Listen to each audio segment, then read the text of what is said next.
still there after midnight on June 30th. Stop the clock. Heard about that. Yeah, I said, hey, I figured. We're all set? Yep, tomorrow.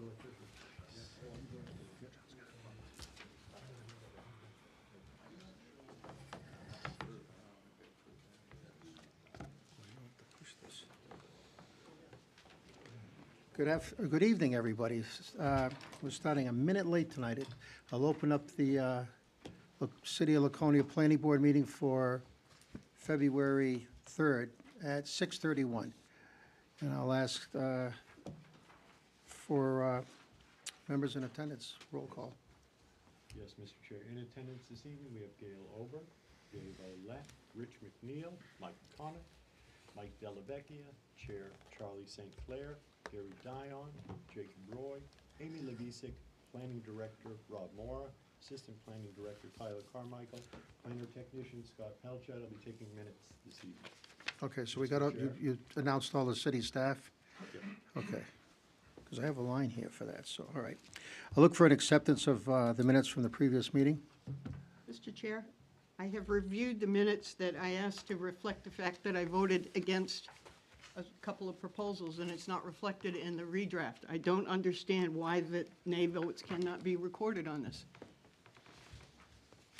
Okay, so you're not I voting to understand, accept. I understand that before we get into approving or not approving. No, but- I'm just saying, so I'm looking for an acceptance of the minutes, and then we can go from there. All right, I'll motion to Accept the minutes, okay. accept the Now we'll minutes or do. consider the minutes, All right, is there however. a second on that, somebody? Second. Okay, now we'll have a discussion. Go ahead, Gail. Okay, not everything happened unanimously, and I understand that, okay?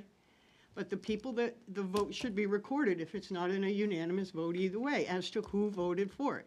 It's important to me, I voted against this for a reason. I understand staff disagrees with that analysis.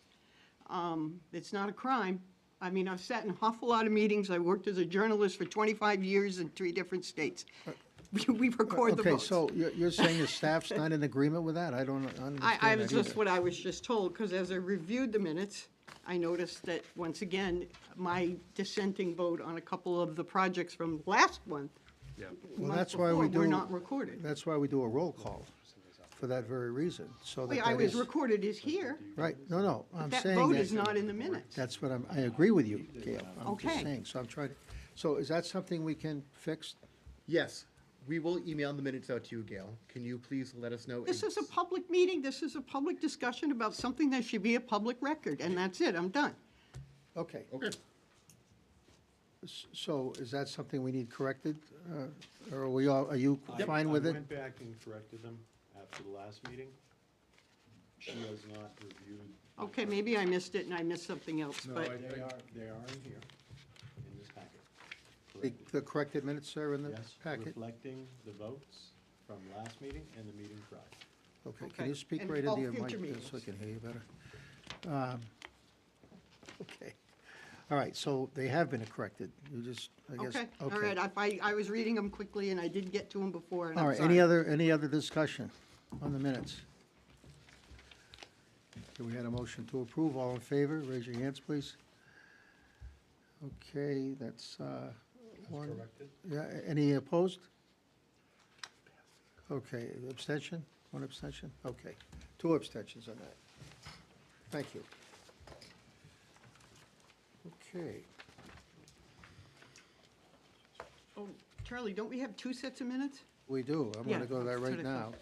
That was for December 2nd, now we're looking for an acceptance of for the planning board minutes of January 6th, 2026.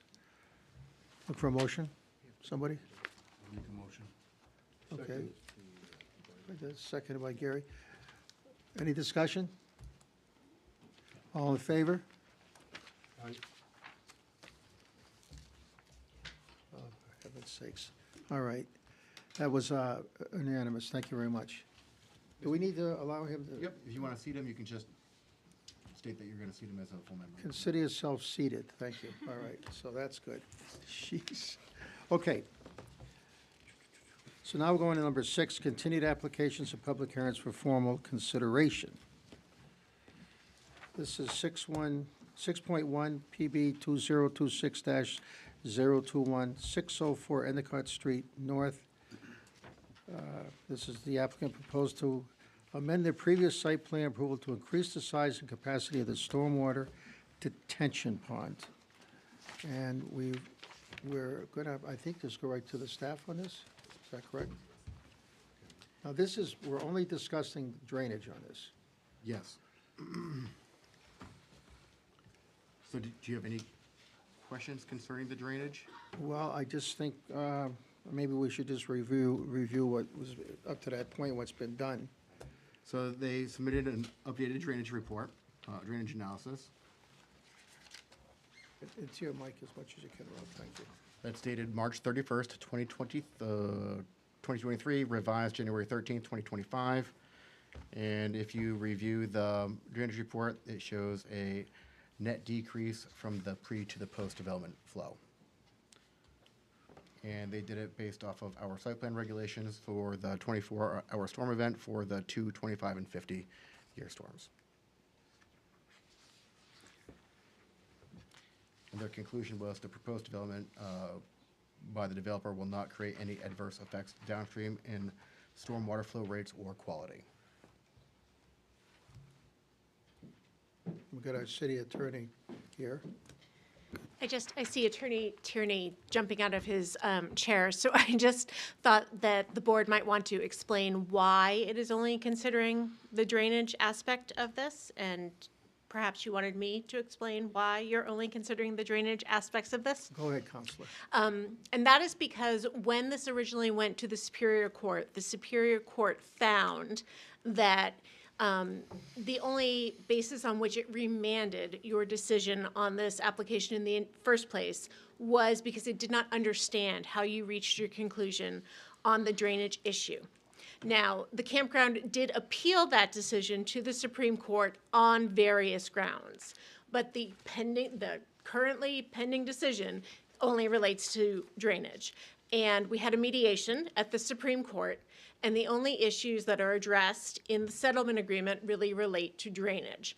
And so I think it's appropriate for this board to consider its analysis on this application limited to drainage. In addition, the only changes that were made to the plan relate to the drainage, and therefore it is appropriate that you limit your review to the changes to the plan. So I know Attorney Tierney wanted to get up and tell you why you should consider other things. I know he has submitted letters telling you why you should consider other things. I just thought it might be appropriate for you to explain to the public and to Attorney Tierney why you are not considering other things. Well, because don't walk away. Not walking away. Because as it's been explained to the board very recently, we have nothing to do with anything else now at this point except drainage. Correct. That's my opinion. Yes. And my advice.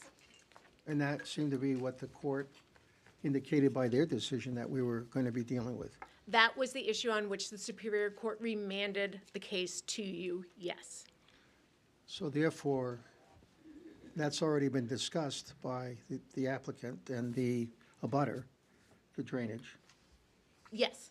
During the public hearing last month. Well, not only during the public hearing, but with all parties concerned. Yes, it was discussed at the appellate court mediation, yes.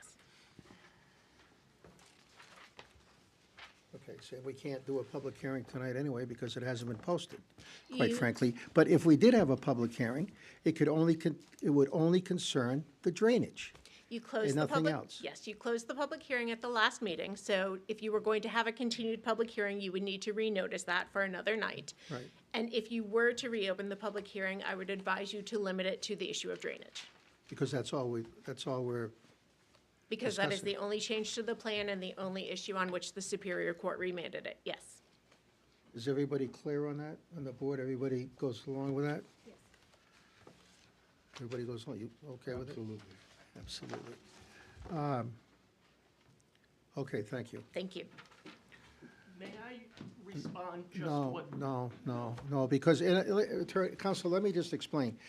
Whether I agree or not, we do have we have rules that we have to go by.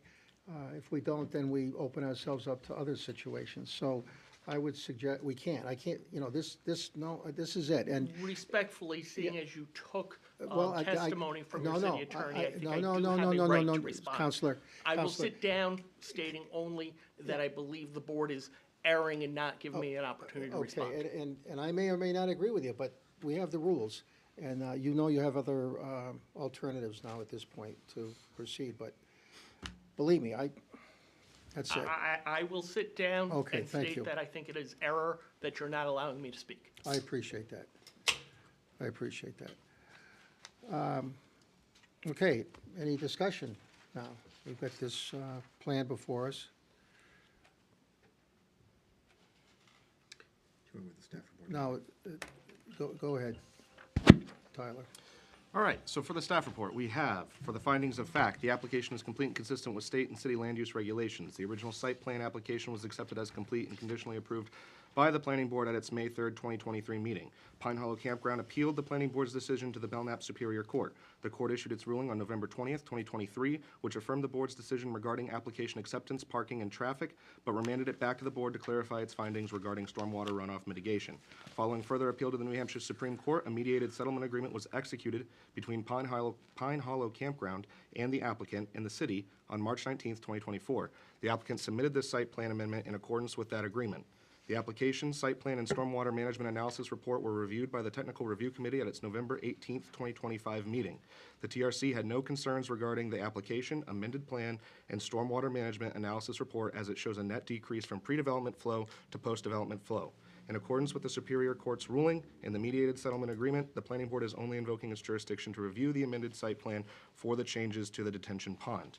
And with that, we have conditions of approval for this review. First, the applicant must adhere to the requirements and conditions outlined in the Pine Hollow and Tiki Plaza LLC settlement agreement dated March 19th, 2024. The Department of Public Works shall oversee a third-party inspection of the detention pond at the applicant's expense to confirm construction was completed in accordance with the approved plans prior to the issuance of a certificate of occupancy. All conditions of the previous planning board approval, which are not altered by this approval, remain in effect, and the completion date. The project and all associated conditions must be completed by no later than November 3rd, 2032. If all conditions are not met, nor any extension application filed with the Laconia Planning Department by the completion date, this approval is null and void. Any questions? Any questions from anybody?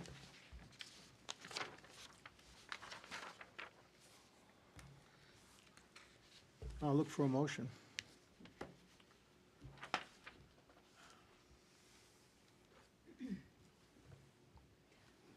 Are you making a I'll make that motion, motion. Amy? Okay. I move to approve application PB 2026-021 for 604 Endicott Street North with the findings of fact and conditions of approval presented by the staff report. Seconded by Mike. Any more discussion? Well, I'll throw in a couple cents, probably get me in trouble, but nothing new. It's very uncomfortable for all of us, I think, when you have this situation between neighbors, business neighbors, whoever. And I can only hope, because I know this is going to go on. This is not going to end with this vote tonight. I can only hope that the parties concerned can, through litigation or not, work something out to just get along and make things better for each other. A tough situation. I know this will not be the last, well, we've already had these cases before where neighbors are not happy with things going on, and I can understand that. But we've done all we can at this board level, and I wish both parties luck now from this point on. We'll take a vote. All in favor? Okay, that's a unanimous vote. Thank you.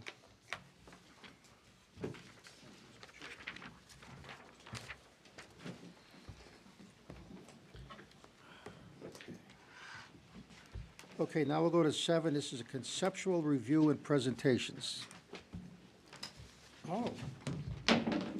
I guess we have a 7.1 is the Lakes Region Planning Commission presentation. Yep.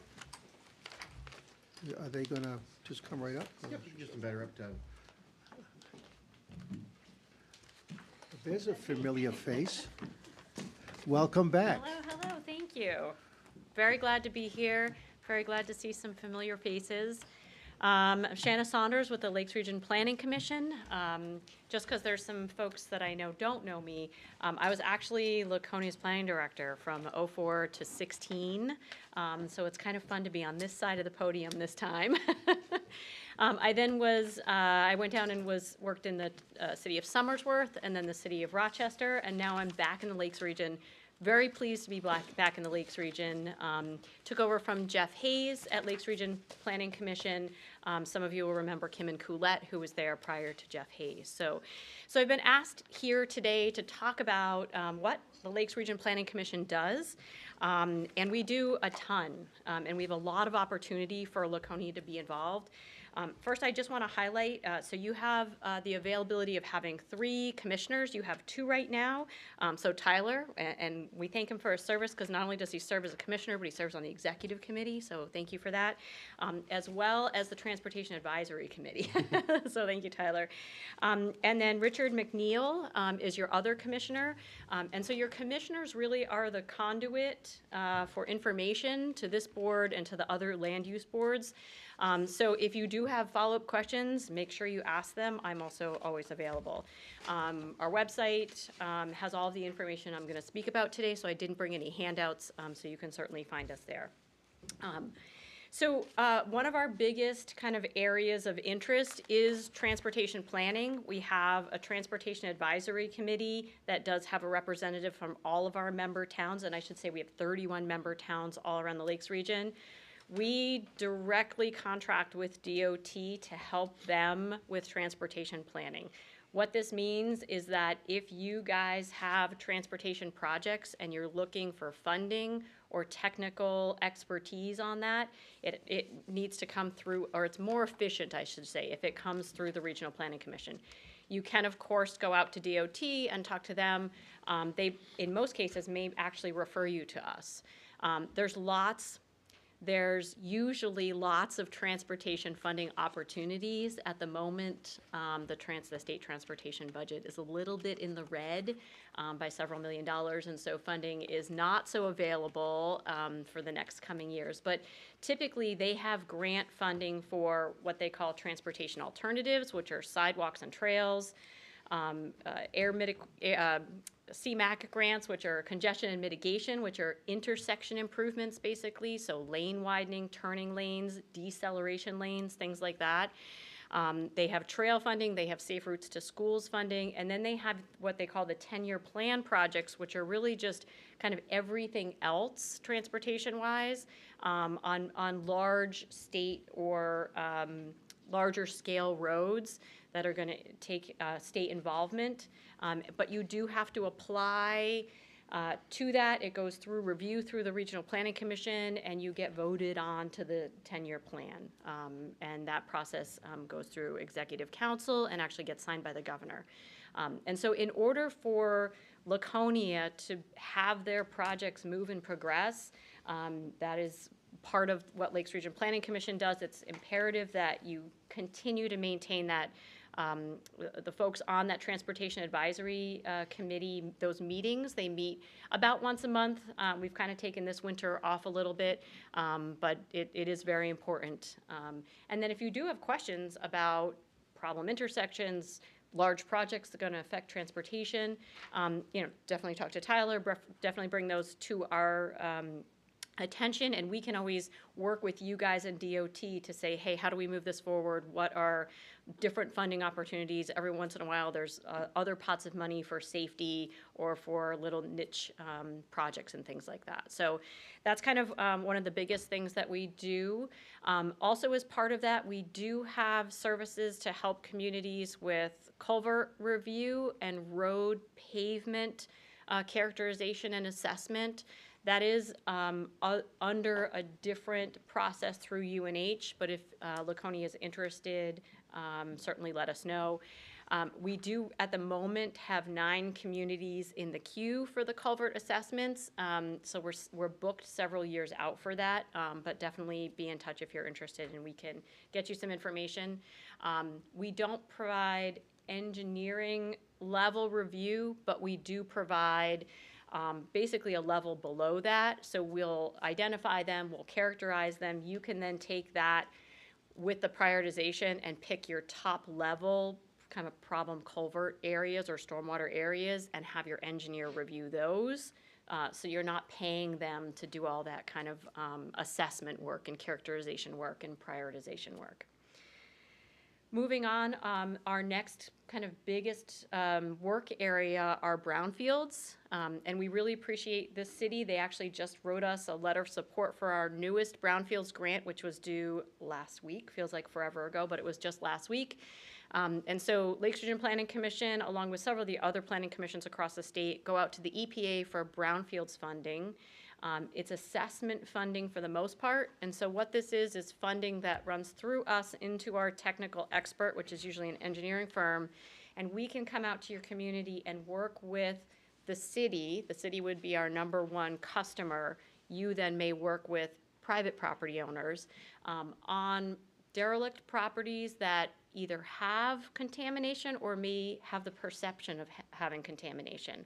And so these EPA assessment funds can be used to basically verify that a property is clean just as easily as they can be used to verify that the property does have contamination. This program is not a punitive program, so this is the I can't say non-regulatory because it is very strict. They're working with hazardous materials. But if a community or a property gets into this brownfields program, it does not mean EPA is coming after you or will be enforcing against you.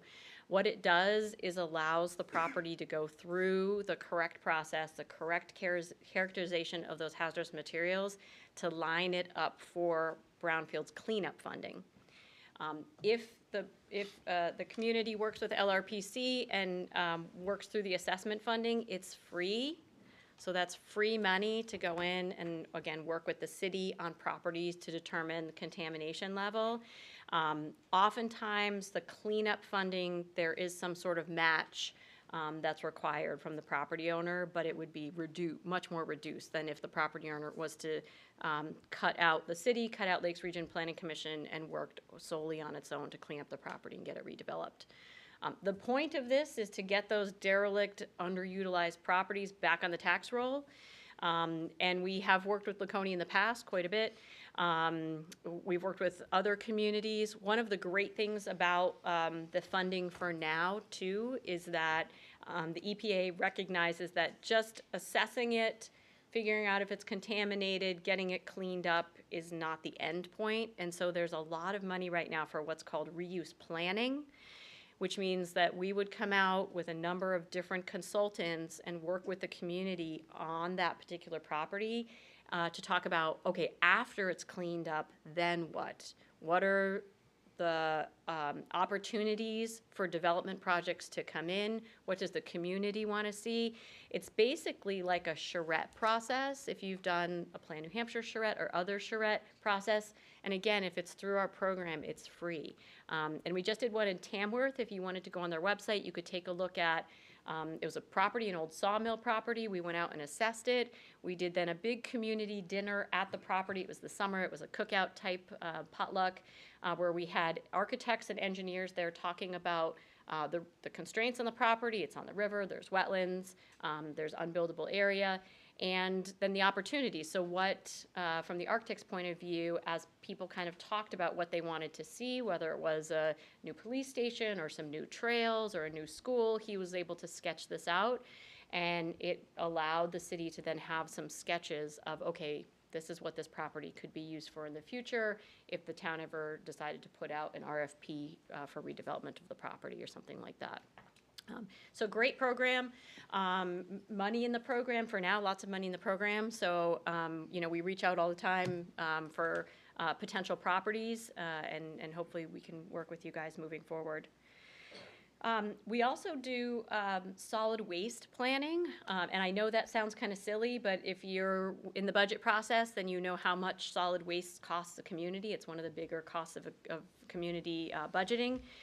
We provide technical assistance to your solid waste, your transfer station, your recycling areas. We also run the Lakes Region's Household Hazardous Waste Program. Laconia has been a participant in that, I want to say, for probably close to 30 years, which is fabulous. Laconia is also one of our host sites, which means your transfer station actually hosts an area where anyone in the Lakes region can come and drop off their household hazardous waste. Again, this is something we go out for grant funding for, so it's free for the participants. There is a participation fee for the communities that participate, but for anyone that shows up with that household hazardous waste disposal and is a participating community, disposal is free. So for anyone in the city of Laconia, any resident, not only is it free at that Laconia site, but we host 9 household hazardous waste collections throughout the summer and the fall. And so any Laconia resident can go to any one of those 9 locations. We're working on this coming summer's location days and times, but check our website and you'll see them there. I didn't want to interrupt, No, you're fine. but, and I've got a few questions, as I'm sure other people have just on what they've heard. But I want to be clear, you're saying that, so a Laconia resident Yep, can go to the transfer station and drop off hazardous waste at no charge? at no charge Any- on our pickup day. Only on the pickup days? Correct. And I should All say right. there is a limit. It's an enormous limit for a single-family home. So if you're a single-family homeowner bringing what you would typically use in a single-family home, it's free. If you're a contractor or a small business owner, please reach out and talk to us. You hit a different threshold, and we can work with you, but it's going to be a little bit of a different process. But They- yes. You do that once a year in Laconia or twice a year? So once a year in Laconia, as long as you guys stay a participating community, but there are 9 other sites that any Laconia resident can go to throughout the summer. We hold about 2 a month. It works out to about twice a month from June to September. There are locations around the lake that Laconia residents can go and drop off their household hazardous waste for free. And is that published somewhere or just on a website? It's on our website. We work with all of our host communities, including Laconia, to try and get that word out. You'll see, as we approach Laconia's Day, you'll see the digital board that your DPW puts up that says Household Hazardous Waste Day, drop off here, this is what time, so you can And watch. I mean for the other places. So, all of them are listed on our website. Each host community typically locally advertises in their own community. So Well, as you drive on other communities, I you may sure wish see their you'd- advertising. Get the city or somebody to put it out in print so that all of those people, including myself, that don't normally go to websites could say, hey, look, they're doing something not far from here. Yeah. On this date, and then I could put it on my phone or whatever. So what I'm just throwing that out we there. can send out, we have a little poster that we do every year. We typically send it to the transfer stations for them to post up, but we can send it to City Hall so That'd that be it's great. posted here as well. Yeah. Right downstairs in the hall. Yeah. Thank you, that'd Yeah, be great. absolutely. And were there any other questions on the transportation of the brownfields before I continue with all of our other exciting programs? Yeah, Mr. Chair, Go ahead. just one. Yeah. Would our dues cover you putting that in a privately owned newspaper? Notice of the hazardous waste? I think we typically do send press releases out Okay. to locally owned private newspapers about the household hazardous waste collection days, Yeah, I've yes. seen Okay, and that doesn't include electronics, right? It does not include electronics. Okay. We are working with DES on what to do with electronics currently, because as you know, there are new bans on where Yeah, I know- I do know electronics that. can I'm go. just- Right, yeah. So we are actually providing a training this year for transfer station coordinators on what they can do with electronics and e-batteries moving forward. Okay. So, yeah. All right, so I'm gonna keep on going. So, some of the other services we provide are more really planning-based services, working with planning departments, planning boards, zoning boards. And so we do what we call circuit riding. So we come into communities if they need assistance covering the office, doing permit reviews. If you're short-staffed, we do that circuit riding function. I don't know if folks have been watching Wolfboro. They've kind of struggled to get a planner, so we've been circuit riding in Wolfboro. We've helped Franklin out while they've been looking for a planner, helped Moulton Borough for a little bit as well, so in the last couple years. We do master plans. We could do single chapters. We're working on several housing chapters right now, and we do whole master plans. We're working on Holderness's entire master plan over a couple of years as well. We consistently do hazard mitigation plans. In fact, we just did Laconia's this past summer. So the new hazard mitigation plan that you have that allowed, past tense, you to get FEMA funding, which no longer exists for the moment, is brand new. Keep it local, though. I mean, keep it up to date, though, because we have heard rumor that FEMA funding may be coming back, and it's important for you to have that plan in place. We do help with CIP plans, and we also help with infrastructure plans and infrastructure grants. DES has annual infrastructure strategic planning and expansion grants. And so we've helped communities with those as well, and we certainly can work with your Public Works Department on that. We do natural resource planning. I think this is something that we haven't done in a while, Lakes Region Planning Commission. We've really, in the past decade or so, been working on economic development funding and economic development services. We're kind of moving back to the natural resource and land use planning. So again, the state through DES every year has money for source water protection grants, and watershed protection grants, which includes open space planning and protection, as well as best management practices for stormwater and ordinances, such as groundwater protection ordinances or drinking water protection ordinances or things like that. There's funding available for that, so we can help a community apply for those grants. And then, of course, if you put out an RFP, we are happy to apply for that to actually do the plans as well. They also have what's called 319 implementation funding. I think this is something that Laconia has gotten in the past. In fact, I know you guys have gotten all of these grants in the past. The 319 funding is then to implement some of the watershed planning that the previous grants can kind of dream up. And so this is actually shovel in the ground funding for stormwater infrastructure for public infrastructure or public good infrastructure. So if it's protecting the lake, you guys could get some funding for shovel in the ground type projects for stormwater. There is typically a match for these, but in a lot of cases it can be in-kind match. So it can be staff time or volunteer time. If we have a board that we need to run one of these plans by and you guys put your time in, that would count toward the match. And then finally, we have just recently gotten funding from New Hampshire Charitable Foundations.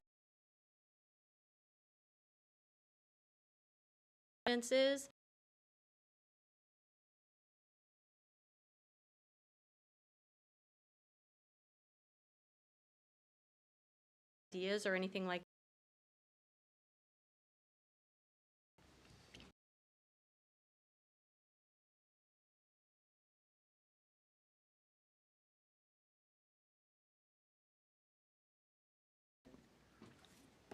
a project going on, or a developer has a project going on, and we feel that there's a need for a turn lane there. Is that something we could ask you to help us with, or help the city with, as far as working with DOT, or is that not what we're talking about? So should the board decide that an off-site exaction is not appropriate, which is what I'm encouraging boards to do these days with the push for development, yes, we can work with DOT to get something like that done. I can tell you the process is not fast. And so what the city would do they would submit that to one of the funding sources as a project. It's about a year for us to review it, we actually have to do an engineering review for DOT to review it, and then for it to get on a funding list that, as the name implies, if it's the 10-year plan, maybe 10 years out. Some of these other funding opportunities are a little sooner than that. But yes, we would work with, so if you have an intersection that's in failure and it involves state roads, that's the type of project that we're really looking for, not necessarily a turn, a single turn lane based on a specific development, but, More of a big thing. right, right. It's those bigger projects just because the time frame is so far out, yeah. But that said, you know, 10 years sounds like a long time, but if you think about how much time some of these projects take to get done, get those projects in. If it gets done sooner, you could always remove it, right? So we encourage people, if you've got an idea, if you've got, you know, if you're in the project and you've got plans and you've got an idea, let's move it forward now, because 10 years could go like that, and, you know, and who knows, they may get a glut of money, which happens every once in a while, and it's 5 years or 6 years instead of 10, so. Go ahead, Mike. Shannon, did you discuss anything about recycling efforts? I did not. Okay. Do you get involved with that? And I'm thinking specifically about some of the efforts the town of Guilford has had with styrofoam recycling. Yes. So the way that we were involved in the styrofoam recycling is that we helped the town of Guilford apply for an economic development grant to pay for the styrofoam recycler. We are doing that a little bit now. That funding is a little bit harder to get, but yes, we can help folks. So because we're in the northern half of the state, we and the areas around here qualify for Northern Border Regional Commission Economic Development funding. I'm happy to talk with anyone about that. It's a little niche-y, but that was how they funded that, was through that NBRC grant. We have other towns who are interested in the styrofoam recycling because it's been such a success in Guilford, so. I'm not sure everybody needs to have the machinery, but I don't know about the process for collaborating and cycling Yeah. or moving all the stuff to, be it Guilford or some other community that hosts a recycling machine. Right.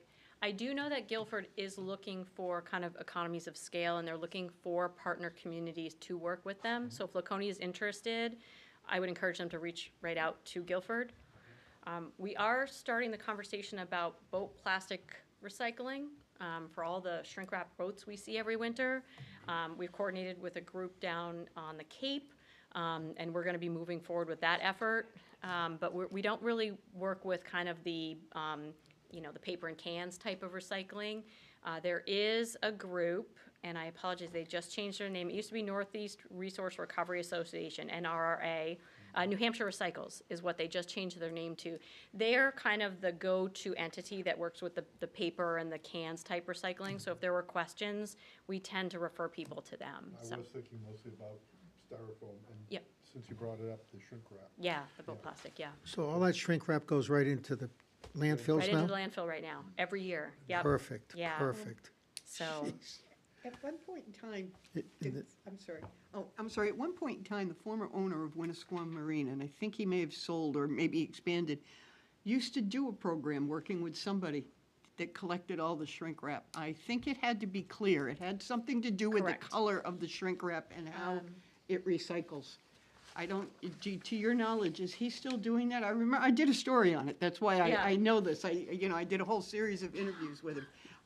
Is he still involved in that, or did it just become too cumbersome for him to do it? I don't know specifically about him. I can tell you that This was our a while ago, initial I mean. meeting, we had probably about 10 marinas who were interested. Right. The issue isn't necessarily the color of it. When you said clear, I thought you meant it has to actually be clean. Or, yeah, So clean, no okay. grommets, no ropes, no patches or anything like that. As long as it's clean, my understanding is there's a market for it. It's getting it clean that has actually been difficult Okay. for All marinas, right, yeah. all right, now it would actually make sense. Yeah. Any other questions or comments? Go ahead. I'm relatively new to the board, so I understand there's 31 member towns. Correct. How is it that, is there an annual dues by Correct. town, and how does that work? Yep, so it's based on your population and your assessed value. And we run that through an equation and basically figure it out kind of like a community figures out their costs. Their taxes. We figure out what our costs are to run the programs for you guys, and we split that per each town based on your population and your assessed value. And that's annually? And that's annually, correct. Do you have a ballpark on what Laconia membership? I want to say around 16-ish, is that I right? think It's it's about $20,000. 20. Annually? Yes. Thank you. Is that the largest one in the group, or, no, probably not. I think it is. I think Laconia is, yep. And what would be the smallest? Oh, gosh, like Hill? Be pretty small. Yeah. And Rochester doesn't fall in that group, Nope, correct? nope. So we are specifically Lakes Region. We do go, we go all the way up to Ossipee. We go all the way over to Plymouth, What about east? down to Franklin, yep. So east, we do Ossipee, no, not Wakefield, but Effingham, Freedom, New Durham. So New Durham's on the other side of Alton, so that Nope, would, sorry, not New Durham. New Durham is SRPC. We do Alton. You Yep, do do sorry, Alton. yep, yep, Wilmington, Barnstead, correct, yep, Lakes yep, Region Mutual. yep. put all of Belknap County then. All of Belknap County, correct, yep. Yep. Yeah, so Belknap, Carroll, and Grafton County are the pieces of them. one from Merrimack, Franklin. Yes, and Franklin, thank you for Merrimack. The one outlier. Yeah, have you ever had anybody drop out? yes, Alton for the longest time was not a member. And then what happened? They're back in now? Yeah, I did exactly this, and I said, hey, transportation, brownfields, solid waste, household hazardous waste, and they decided that, yes, it was more cost-effective for them to be a member. How long ago was that happen? Last year. Oh, just last year? Yeah, they came back, yep, Okay. yep. Okay, any other questions? Just one, and this is rough, because we don't know anything yet. Obviously, the elephant in the room is the state school property. And I'm not asking where our updates are or that. I know that's just a big process. How, if any way, can Lakes Region Planning Commission help us with that project as soon as we get something that, we can actually read, review, and start to think about? I mean, where would you fit into that puzzle? Yeah, so part of what we do are called development of regional impact, Right. which we did for the Lakes Region School. For you guys, we did, and our role in that is really to say to the community, hey, have you thought about these regional impacts of this development? There's really not a lot that we're telling you guys that you don't already know, because you have a fabulous staff, right? So that's probably a minimal role. I can tell you that we tried valiantly to work on the brownfields aspect of things, and we could not, because the property is still owned by the state, or was at least a year ago, we could not come to agreement with the state about the access to the property to help out with the brownfields. As soon as the state is out, we had conversations with the proposed developer and with the city, and everyone else is very interested in having us come in, but at the moment, the state is not.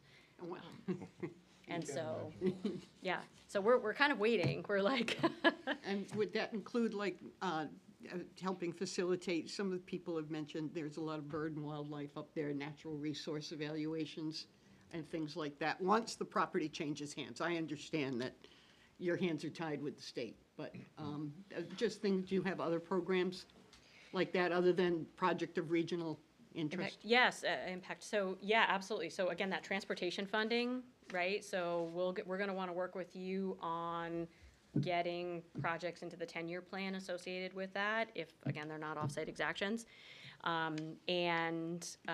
We certainly can do, we can help host charrettes for that. We can work with you on a natural resource assessment of the property, any sort of planning documents moving forward. They'd be almost like mini master plan documents for that property, but we could certainly help with any of that, yes. Charlie, I have a quick Go question. ahead, Amy. With all the grants that you mentioned, do you help write those, or does the city write them and you present them? Yeah, so a little bit of both, depending on what it is. Yes, we absolutely can help write them. We can help pull data together from the census. We can help with mapping as well. So the way that the assessment works every year is that we allocate a certain number of hours to each community. So we can't come in and work 20 hours a week for Laconia, for a year, but we can certainly come in and help with a lot of that, pulling those grants together, getting you the data, getting you the mapping, all of that, yes, yep. And that would be included in the annual fee? That's free, that would be free, yep. Yeah, so the best thing to do is call us and say, hey, we'd like some help with this, and most of the time, we say, yep, here you go, and you may get assigned a staff member and they'll help you. If we feel that it's something that is outside of the scope of what all the rest of the member communities kind of get for their dollars, then we will say to you, we absolutely can provide that service. Here's a scope and budget for what it would cost in addition. And so it would be a nominal fee in addition. I'm just trying to think of what, for example, we are working with the town of New Hampton to do all of their mapping associated with their master plan. And we did a few maps for their Conservation Commission, and then when we realized that the mapping was like 10 to 12, we said, okay, wait, time out. It's gonna cost a few $100 more to print out and do the work on all the rest of these maps. So we were able to come to a price on that. Anybody else? Staff? No, we chit-chat a lot. Yeah. Yeah, we do. I thought Yeah. you just might want to ask something in the public domain, that's all, if you thought of anything. Nope, this was mostly just to bring into you guys. I bring know her that, in. I know that, but. No, we just wanted to do an information session, give the board an opportunity to ask questions, you know, I think there's sometimes a lot of misunderstanding about what the planning commission does. And I think this gave us an opportunity to ask the questions and hear what they do, and So every month, we hold a commission meeting and we convey some little seed of information. Our next one is gonna be in March. We're gonna be talking about the ARM funds, the wetland mitigation funds, and how communities can apply for those to get ARM funding grants in their community, so. Where are those meetings held? Same place? or- No, we hold them all around. And so the way that it works is previous commissions have broken the region into 4 areas. And so Area 1, then a meeting in Area 2, then a meeting in Area 3, and then a meeting in Area 4. The March meeting is going to be at the Moulton Borough Library. After that, the April meeting is going to be in Franklin. So, Is that something that staff, what have you go to that? I do. You do, Yeah. okay. yeah, actually, the For the most last one part, was yeah. in Laconia. Yep. And we talked about offsite exactions, actually. That's what we did, yeah. I went to that one too, actually. Yeah. It's a party. Did you have a question, Gary? No. Just a comment, okay. And I Go- think please, typically, Rich. a lot of the things that they offer, we don't need or use because we have the planning staff, you know, a well-staffed DPW, things like that, like looking at culverts and stuff, because that's what they do on a day-to-day basis, so. As opposed to a town like Hill that doesn't have a lot of Right, resources right. to do things like that. Yep. Any resources to Do you feel, to Rich's point where we have staff doing that, do you feel that it's advantageous to have them working with you on the same thing, or do you not ever do that? I think that Lakes Region Planning Commission offers us a lot of great opportunities to collaborate on projects that we might not necessarily be thinking about, or on sites that, brownfield, that we don't know, and that there's a developer looking to redevelop the site. I think there's a lot of great opportunities to be shared. So you do take advantage of that, right, to the point? Yes, for, Yes. Okay. We had a lot of conversations about the state school she had mentioned. We were really, really hopeful that we could get in there, but like she had mentioned, the state really roadblocked us on that. But I do know that the developer was interested at looking and accessing some of those fundings, and helping them with the planning of that site as well. Because $20,000 is a lot of money, so we have to make sure we're getting our money's worth, whatever the project may or may not be. Yeah, and I think one of those other things that we talk about that we share with is they offer us the Household Hazardous Waste Day. And I think that there's a shared cost with that, if I'm correct, right? Correct, yep. So there's a cost benefit to us to be partnered with them, that allows us to use those other facilities and other communities to come use us.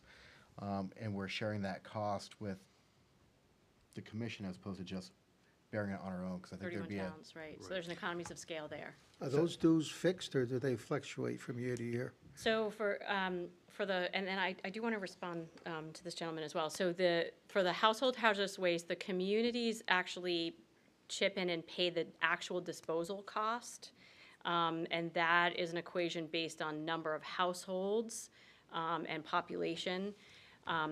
What you get for free out of being a member of that community, well, is the opportunity, one, to do it, And then we do all the marketing and advertising, so we create all the signage, we gave banners out last year, and then we provide staff to accentuate your staff to help run it as well on the day. And I apologize, Charlie, for your question. You had a very specific No, question.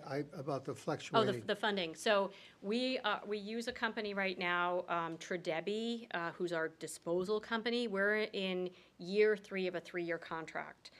So the cost has been very predictable over the past 3 years. We do need to go back out to bid for the actual disposal of the household hazardous waste next year, and we hope to have competitive bidding.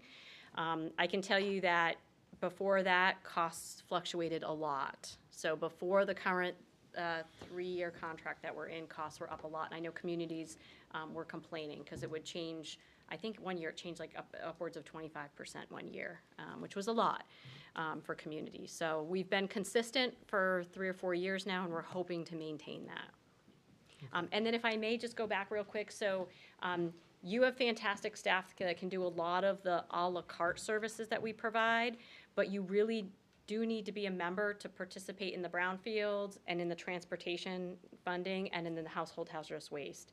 So those are things that are a little outside of what the staff can do that we provide for free. The phase 1, phase 2 assessments, which are the ones that we provide for free, they range in cost anywhere from about $5,000 for a phase 1 to upwards of like $60,000 for a phase 2. So if we're doing one of those in your community and you're paying $20,000 and you're getting a $60,000 brownfields assessment, it's worth your value right there.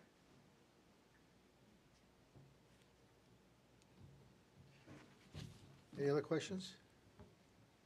Thank you so much for having go me. ahead. I So go will ahead. say that I have used the hazardous waste day services, and it's extremely well-run. Thank you.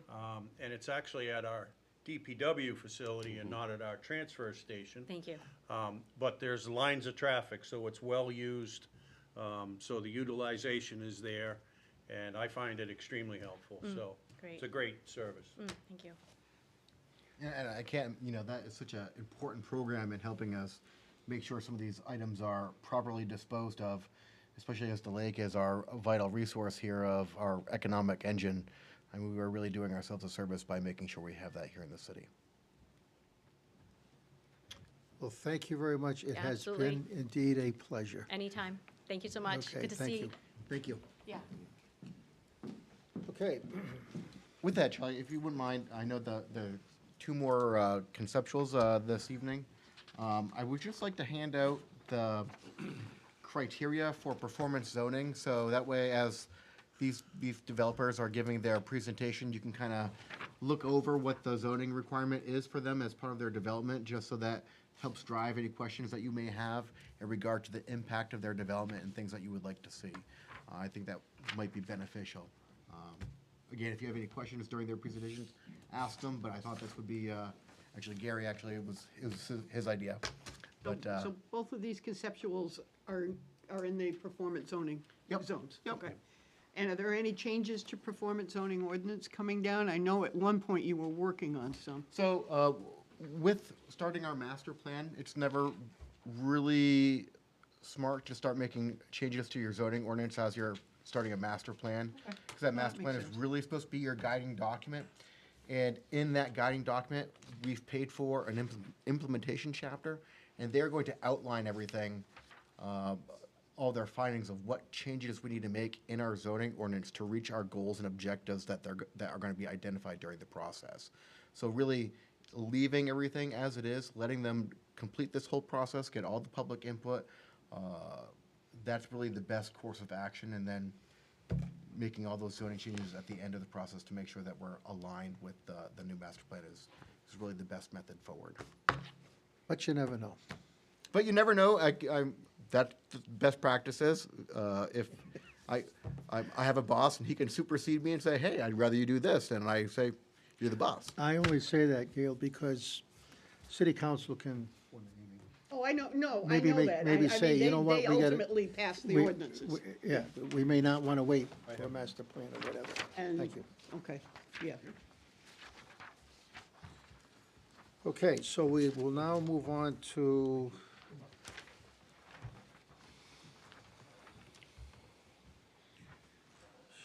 turn this over. We're gonna move to 7.2, PB 2026-029, 5 Hilliard Road, conceptual review. The applicant proposes to utilize performance zoning and construct a 24-unit condominium structure. You got the list of documents right there on the plan, and I see we have somebody standing in front of us. Could you tell us your name and Good evening. My name is Mike Pusale. I am the owner and developer. where do you live, Mike? I live in Braintree, Massachusetts. Also, Braintree, Massachusetts. Braintree, okay, thank I you. also have a house on White Oaks Road. Some of you already know me as owner and developer of Lady of the Lakes on White Oaks. Okay. Lady Walsingham. All right, thank you. Well, go ahead. Well, I'm proposing a 24 apartment, well, actually condo-like apartment building, which is a 5-story high, elevator, 2 sets of stairs. Move it forward towards Endicott Street, parking in the back. Pretty simple condo building.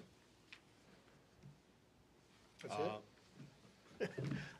Simple as that? Okay, I guess it's, is it the parking is gonna be, what's the square footage of your property there? 0.42 acres.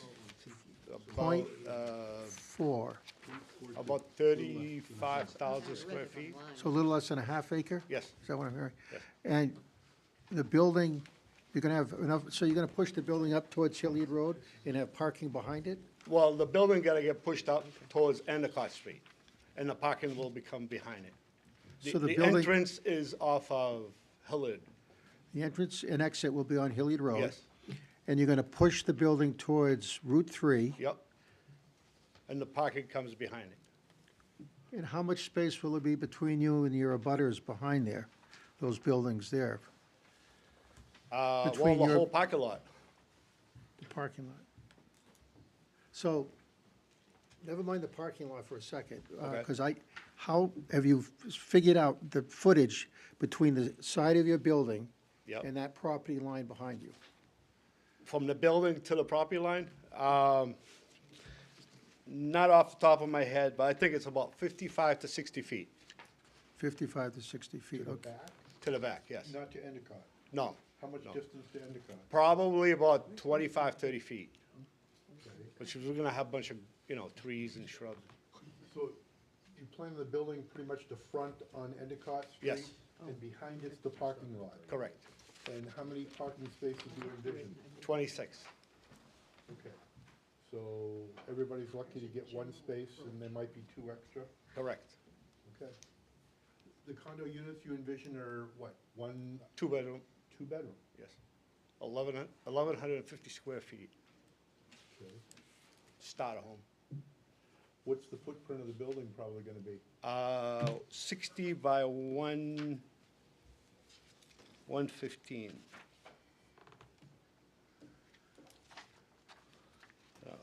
Yeah, 115 wide by 60 deep. And the parking area for the 26 spaces is gonna be how big?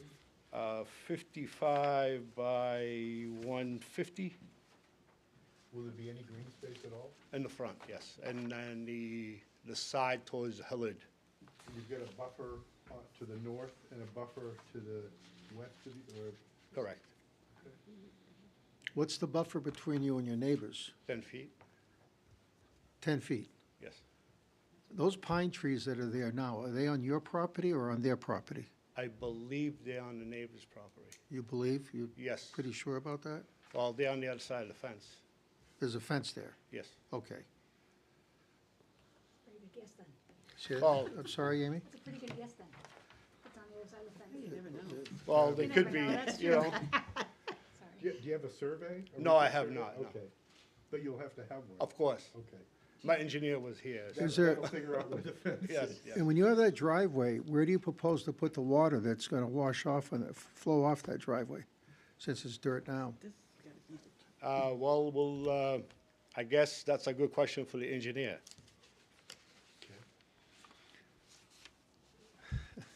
Because I imagine your neighbors are gonna be very curious about that, to say the least. Well, I mean, the driveway it is right now on Hillard anyway, so it's really not gonna The change. driveway, I'm talking about,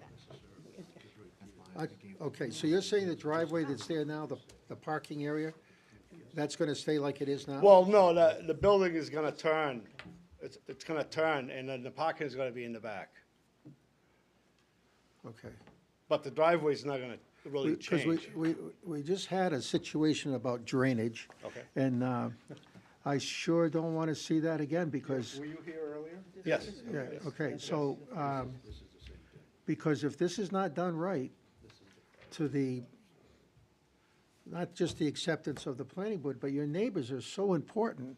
absolutely. And if they're not happy and with the way this is being planned out, you'll find yourself in court, and we'll be getting instructions here from city attorneys or whatever about, well, you better not say this and you better not do that.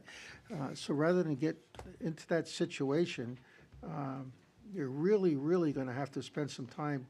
I advise this strongly. You've come here with a conceptual, which is really just out of your mind, which is fine. But you're really gonna have to get something, I think, on paper, and before you, again, I'm just advising this, Absolutely. but with some experience on this, that you approach your neighbors there. I believe there's a condo association there of some sort. Yeah, they probably got a meeting room or something, I don't know. And you could say, hey, here are the plans I've got. What do you think?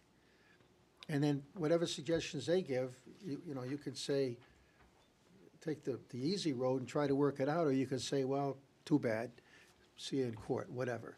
But I really strongly suggest you do that, please. I'm absolutely. asking you to do that. Absolutely.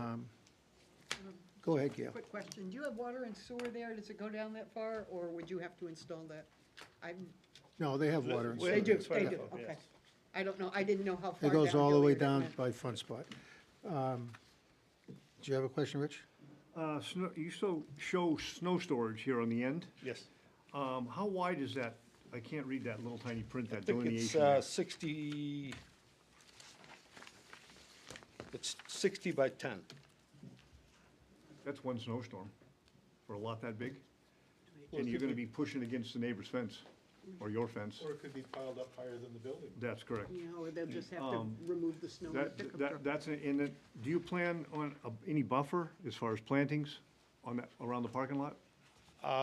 Yes, we're doing about 10 feet in the back. And All the it's- way around on that side by the snow storage also?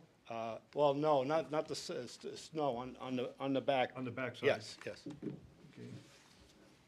How about a dumpster? Where are you gonna put your dumpster? We have just two That's the dumpsters on the little- side there. The little markings there in the corner? Okay. I have a question for staff.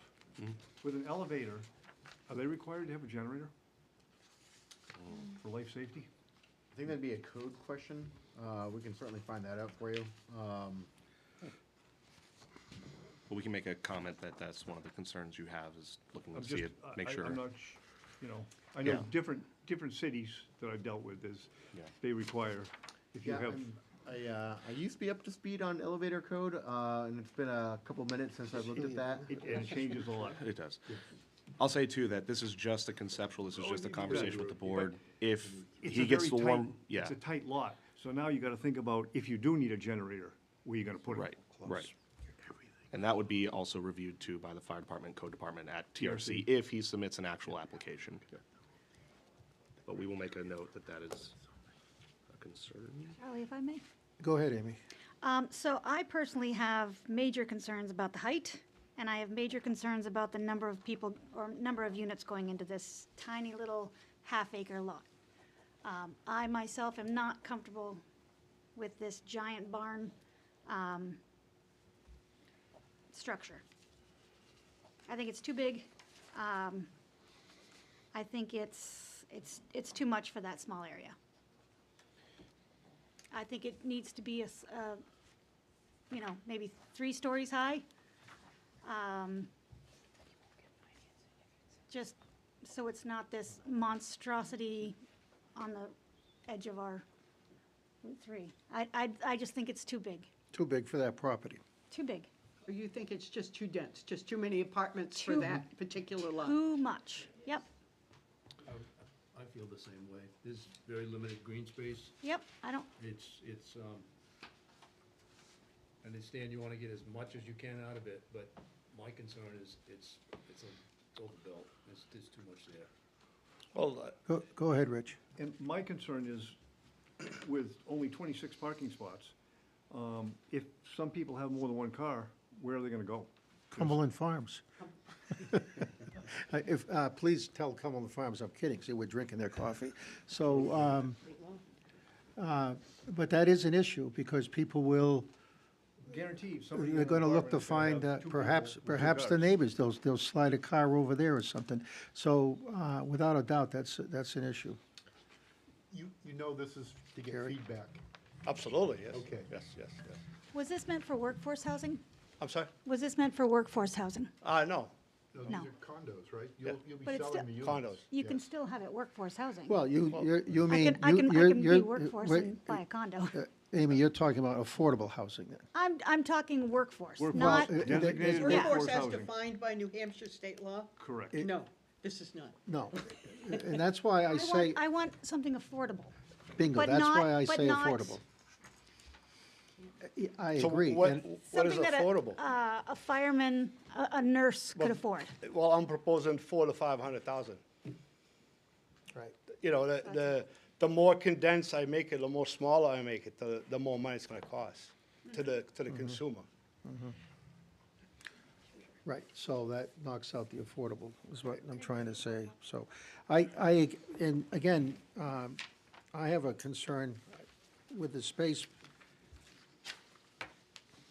of the building, from the building's edge to your neighbor's edge, on that side there, up against the condos or little buildings, homes that are on the other side of that fence. It's so close. It almost makes me think, you said 10 feet, correct? Yep. I mean, I know alleys that are bigger than that, wider than that in Boston and New York between buildings, and it's pretty crowded. It's pretty, Well, between the parking and then their line. yeah. That's pretty tight. That's just my opinion on it. Go ahead, Gary. I would just point out to the members of the board here that normally under CR zone with water and sewer, the density is 6 units per acre. So with performance zoning, it gives more flexibility, but to Amy's point, you gotta be thinking about how much from three units on a half an acre to 24. Where's that middle ground? That's a pretty big stretch. Yep, so. Food for thought. Does the board want to suggest a number to the gentleman, or Ballpark. or suggest he come back in with a revised plan with a different number? Well, in the zone? I think Amy's suggestion of 3 stories is a good starter. And, I get it, that, like you said, you've got to make it so it's worth doing, et cetera. But you've picked an awful small piece of property to do this on. Especially for 2-bedroom units. If you were looking at 1-bedroom units, you might get more units. Again, that would speak to more workforce pricing for a single bedroom unit rather than two-bedroom units. And that would also help with your, a little bit with the parking too, because there'd be fewer units, there would be a need for fewer parking spaces. Yes? Oh, I'm thinking if you're putting 1-bedroom units in, then that would be more units, More because you'd be units. taking up less space Well- within the envelope, so it would expand the need Well, for I'm parking. not talking about 24 units. Oh, okay, so And you we're not- want to and see, we're not- and we're not you want to talking- see smaller, you would prefer to see smaller units with 1 bedroom? Yeah. Okay. And we're not talking about 5 stories either. No, we're looking at 2 to 3 stories, 12 units, 1 bedroom, maybe 16 units or something like that. You could do the math and see what works, but. And the other concern we haven't even touched on, is traffic. So it's one thing when people are coming down Route 3 towards the Weirs Beach to make a right turn. But people going up the hill want to make a left turn to get in there. There's no turn lane there. And so you're going to have people backing up there to make that left turn, which is on a hill, which can potentially be a real problem. And that doesn't include people trying to get out of Hilliard Road to exit that property. You're adding potentially a lot more traffic there. Just a thought. Would that trigger a traffic study? So What? any development that's over 10 units requires a traffic study be submitted with it. So because they'd be requesting over 10, they'd have to do a traffic study. It's also a state road, so they'd have to get a DOT driveway permit for that. What did you say it would trigger? Even, Traffic study. Traffic study. Traffic study. even though they're gonna be coming in off Hilliard Road rather, okay. Yeah, because that's a state road, and we've already had issues up in that area with some stuff, so. Anybody else? I agree with Amy on, I'd like to see something 3 stories, no more.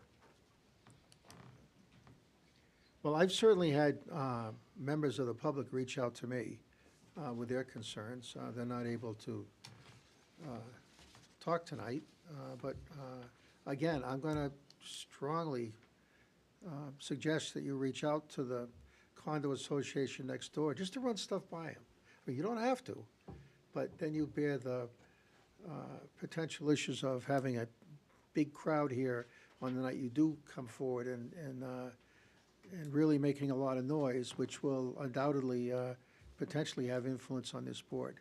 So it's just something to think about. Sure, absolutely. Anybody else? Are you all set? Yeah, thank you. Okay, thank you very much. Thank you. For coming in.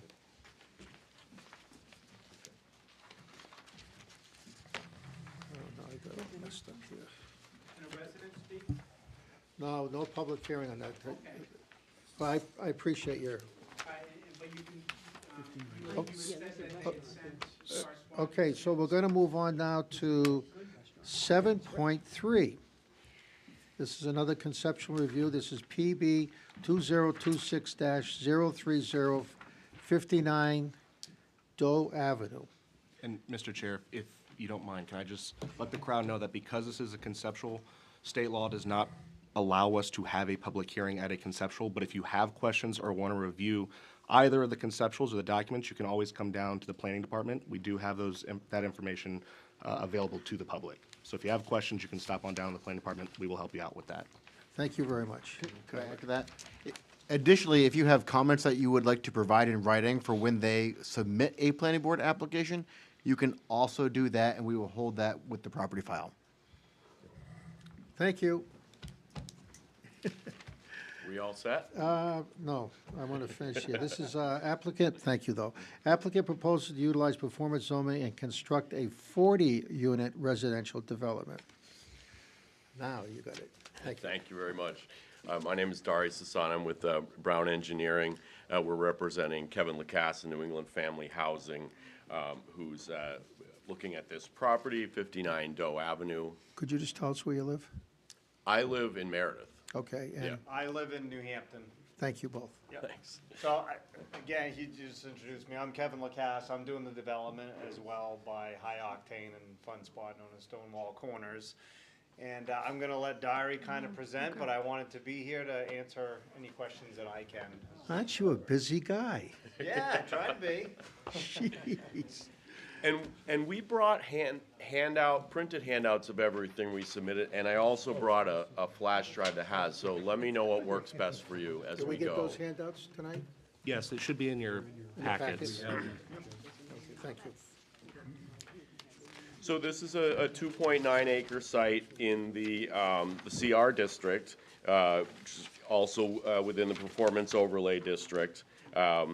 It's, the proposal, as you said, is 2 20-unit buildings. We've submitted a couple of plans. We recognize that being in the performance district, this project involves collaboration with the planning board, and so we're here to start now, meeting with you, making sure that we're doing something that recognizes the goals of the performance overlay district. As you see, there's a site plan here. We've put a table on there that identifies anywhere where our site deviates from the underlying CR zoning standards per the allowances of the Performance Overlay District. And then I'll just go to the conceptual elevation plan that we submitted. As you see, it's an attractive building. Parking-wise, there's parking there's parking for each unit located underneath the building, as well as a parking area buffering the buildings themselves from the condominium development abutting uphill, upslope. Kevin, what else? Yeah, so on the building, the idea that we kind of want to do here was have a building with drive-under parking for at least one vehicle per unit.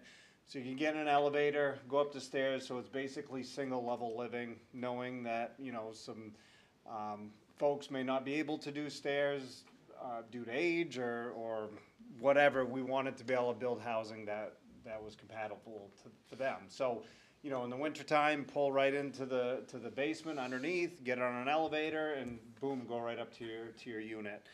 But the total number of spaces that we have was 80 something? I think it's 80 something. Yeah, I think it's here. It's more than 2 per unit. So Yeah, In 83. addition to the underground or including the underground? including the underground. Because we own and manage a bunch of apartment units, and we know that parking is always an issue. So instead of trying to undercut what is allowed by zoning, we usually offer more, just as a property manager, association manager, it's just easier if there's more parking than less. So we tried to address that.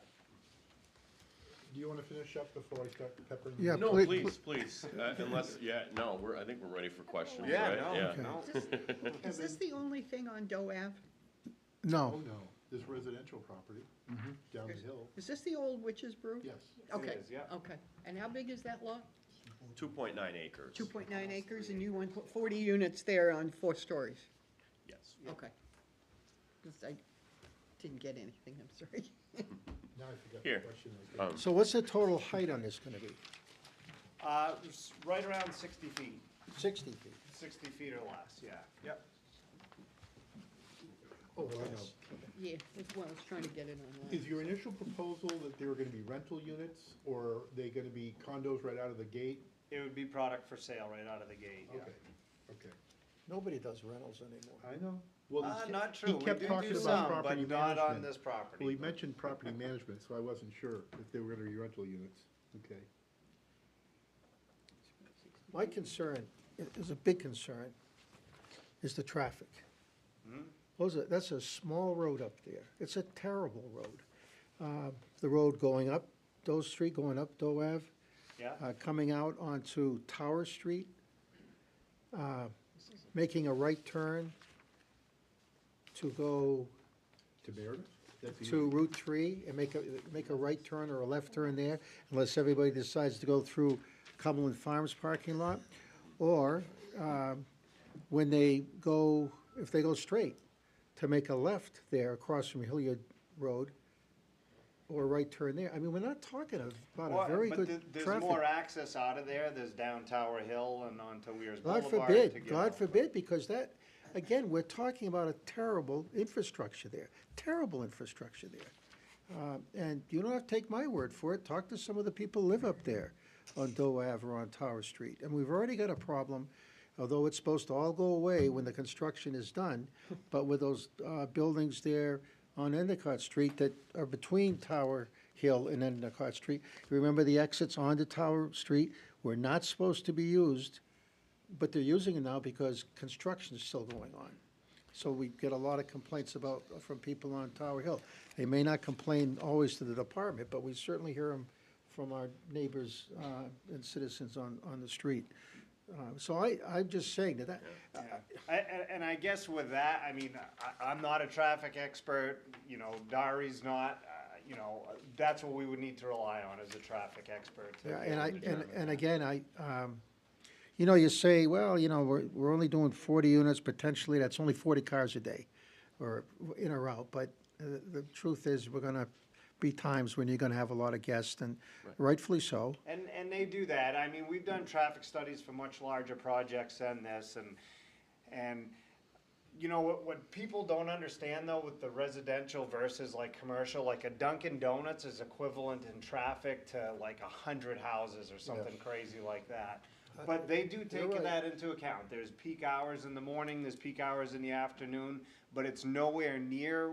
When people think that density and that much, they envision, oh my God, we're gonna need a traffic light and so forth. But like I said, one Dunkin' Donuts produces more than 100 houses every single day of traffic volume. Yeah, but Dunkin' Donuts has a much smaller footprint than this does. They do, but that has nothing to do with traffic. You're absolutely right, but you're offsetting one with the other, so, you know, there's the issue of the site, what it's gonna do to that neighborhood per se. Right. Well, and you know, we understood that it was in the performance zone with I the know, understanding I that know. it was designed to be able to vary from the underlying zoning district, so. Yeah. But I think that. The problem is, the problem I see there, though, is that you kind of, in my estimation, because you're up there by high octane, you said. This is my own personal opinion. I'll probably get in trouble for saying this, too. But I think you guys got away with one up there. Well, Let me finish. So I think you got away with one up there because you've got residential on that road, and granted, you've got a commercial entity on both sides, but you have residents there. Yeah. So, and believe me, we've heard, at least I've heard from some of those residents who are not very happy about that, but it's done. Yeah. But I believe the same situation's gonna come up here too, where people who live there in a residential area, commercial zone or not, it's still a residential neighborhood there. And yes, you had a business there, but it was really in a house. These people are gonna be throwing the flag of battle up and saying, no, I don't want this in my neighborhood. Whether it's legal or not, they're gonna be making noise about that. So I just want you to be prepared for Sure, that. yeah, no, I understand. And with high octane, I mean, I bought that development after it was already approved, and we Yeah, but- had some things that came back after. Yeah, It's it a was done approved. deal. I get it, I understand. It was what we approved, voted. but not at 55 feet. But it'll be beautiful when it's done, I'm telling you. Okay, that's another discussion, but go ahead, Gary. Things I like the underground parking idea. It's a Yep. great idea to do that when you can. The landscape design looks pretty interesting too. I don't like 4 stories necessarily. I can't tell on this where snow storage would be or where the dumpster would be. Yeah, I think we didn't want to cross the threshold of what we should get into in a conceptual discussion. We certainly have had You'll find discussions homes. about, but we will find places for that indeed, yeah. And, you know, regarding traffic study, I think we've had a good relationship with city staff, and we thank them very much for helping us get to this point. If we go forward with this project, we'll make sure we fully vet the traffic situation and address that in our application. Charlie, man. You certainly may. I did a site visit up here. I used to frequent that place. They had terrific pizza. But I think what you're gonna find, to make this a lot easier on yourselves, is to design the traffic flow to go out the top end and not down Doe Drive onto the tower section. I think you're gonna find it a lot more beneficial to the project's success if you go out in that top section. Now, I can tell you, You're saying like in, coming off here out of this, where the parking lot comes out of the, Yes. which is Bruno, okay, yep, Yes. yep. but with that said, that road is gonna need to be reworked, because, I mean, I went up there and it was very difficult to turn around without using the neighbor's house down at 44 across the street. And if I'm that neighbor, I'm gonna pay very close attention to what you do with this property. So I think if you could focus traffic in and out from that direction, you may have a better success. I'm trying to figure out, you said you got 4 stories. So what are we looking at, 12 feet per story? Isn't that how that works out? 10 feet, 15. 12 feet? It all depends. I mean, you've got the roof line, you've got, you know, so Okay. if your floor height, if your floor to ceiling is say 9 feet, then between floors, you're about 10 feet. So, yeah, about 10 feet per floor, and then you've Okay. got the roof line and So that's whatever 40 concrete feet. sticking out of the ground. So 40 feet and another 20 feet on top of that. You got the roof Give or line. take, because you gotta take the average height from the ground, not from the first floor, so with there being an area where it's drive under to get the car parking underneath it, you have to take the average height from the ground all the way around, so a portion of it's walkout basement, that goes against the overall height, even though it's not structure above that. And then you've got the peak of the roof above that, other than, or doing a flat roof, which aesthetically is not as pleasing, in my opinion, personal opinion. I heard you on that before. Yeah. You've used that one before. That's a good one. Go ahead, Gary.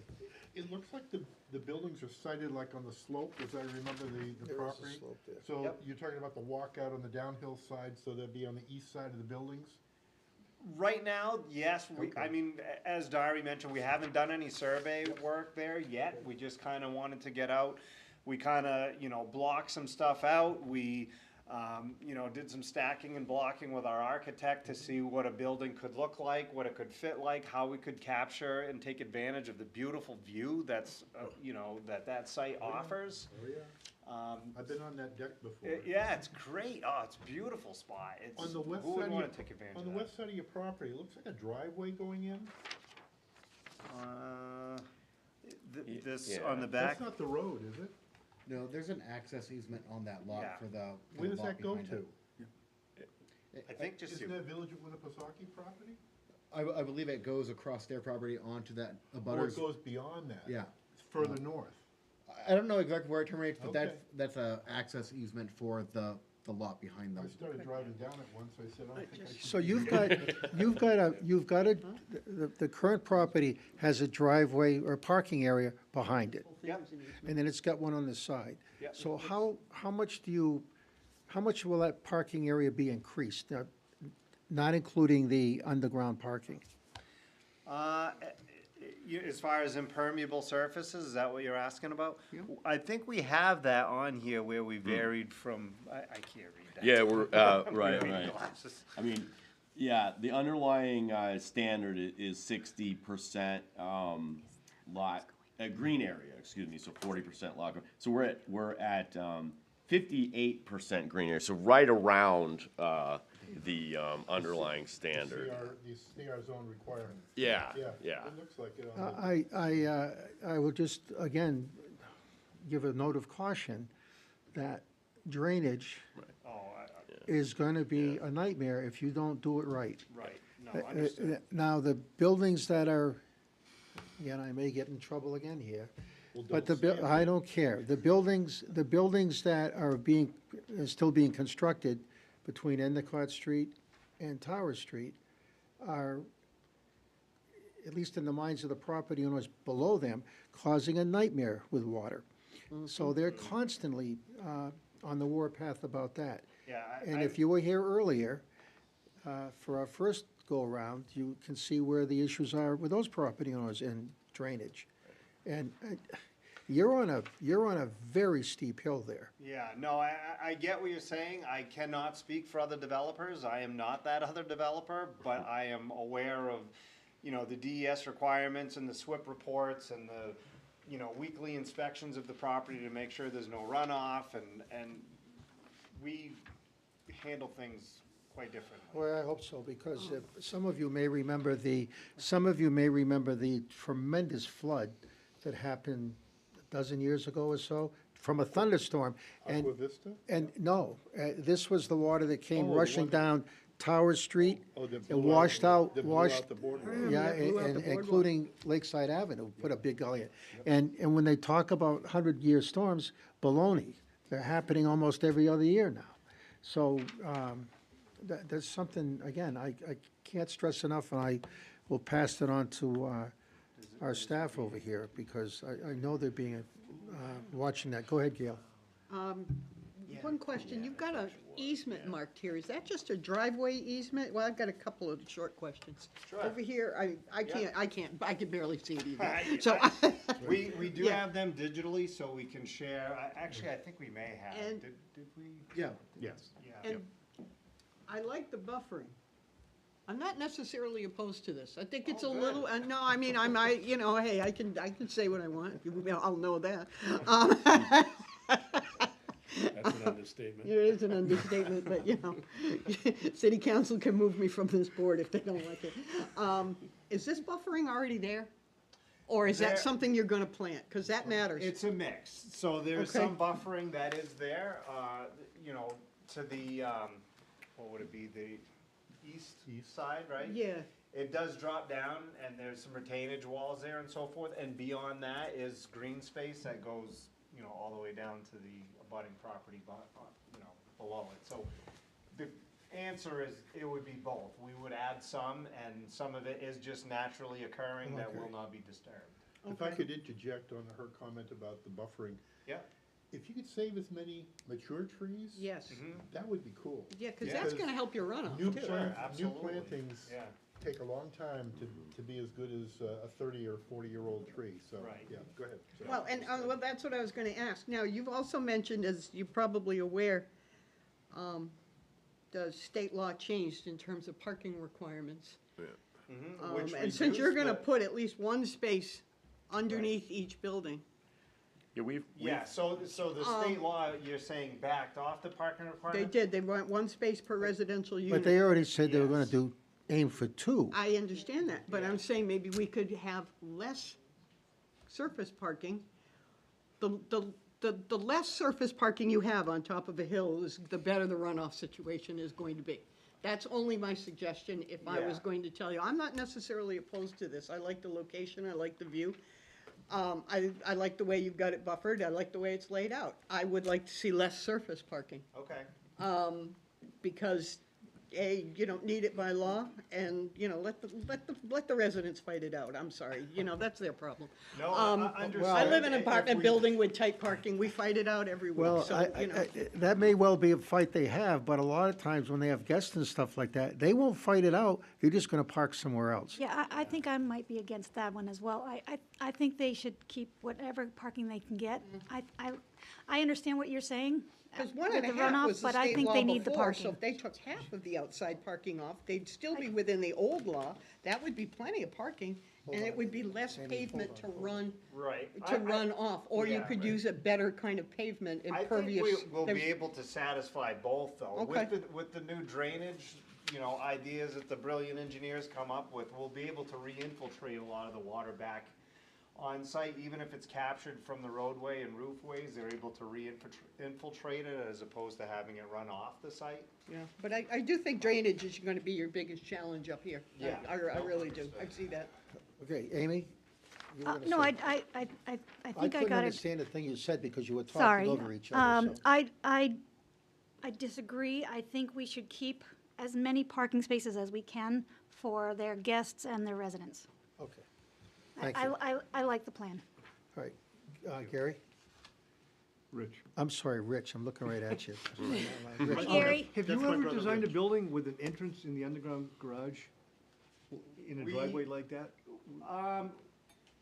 Not yet. We've done a couple of concepts like it. Nothing has come to fruition where we've put this plan into place yet, but definitely looking forward to it. Okay. Why do you ask? No, I was just looking at, you know, it's, you know, kind of an interesting scenario where you're coming up that little center driveway and turning it underneath, and I'm just Yeah. thinking, depending on age, things like that, of who's living there, could get pretty exciting in the underground parking garage, in and out, that's all. And I'm not married to the exact kind of layout and orientation and access to underneath. It's just the concept of having the underneath with the elevator, you know, access from there to get into the unit was more important than how we brought it in.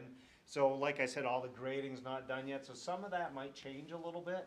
Because we had talked about trying to figure out a way to get it in from the outsides of the buildings as opposed to in between. So not 100% sure how we're gonna get it. And the other issue I think you're gonna have maybe is with topography in winter, if you've got any runoff down in between those, it's gonna go down in your garages. Yeah, Yeah. yeah, And we then, definitely have to. Well, would that require underground garage oil water separator for drainage? Probably. I would think so. You mean to catch the oil off the run, off the Exactly. cars? Yeah. Yeah, I would think Yeah. so. Staff, did you hear that question from Rich? I did not, sorry, I was asking a question. Will it require an oil water separator underneath? For the In the underground garage? drainage. And I think that's gonna be answered by DPW. Okay. If they pursue underground parking, DPW is the one that's gonna require that. Is there room on this lot for, like a retention pond if it were to be needed? Yes. You think there is?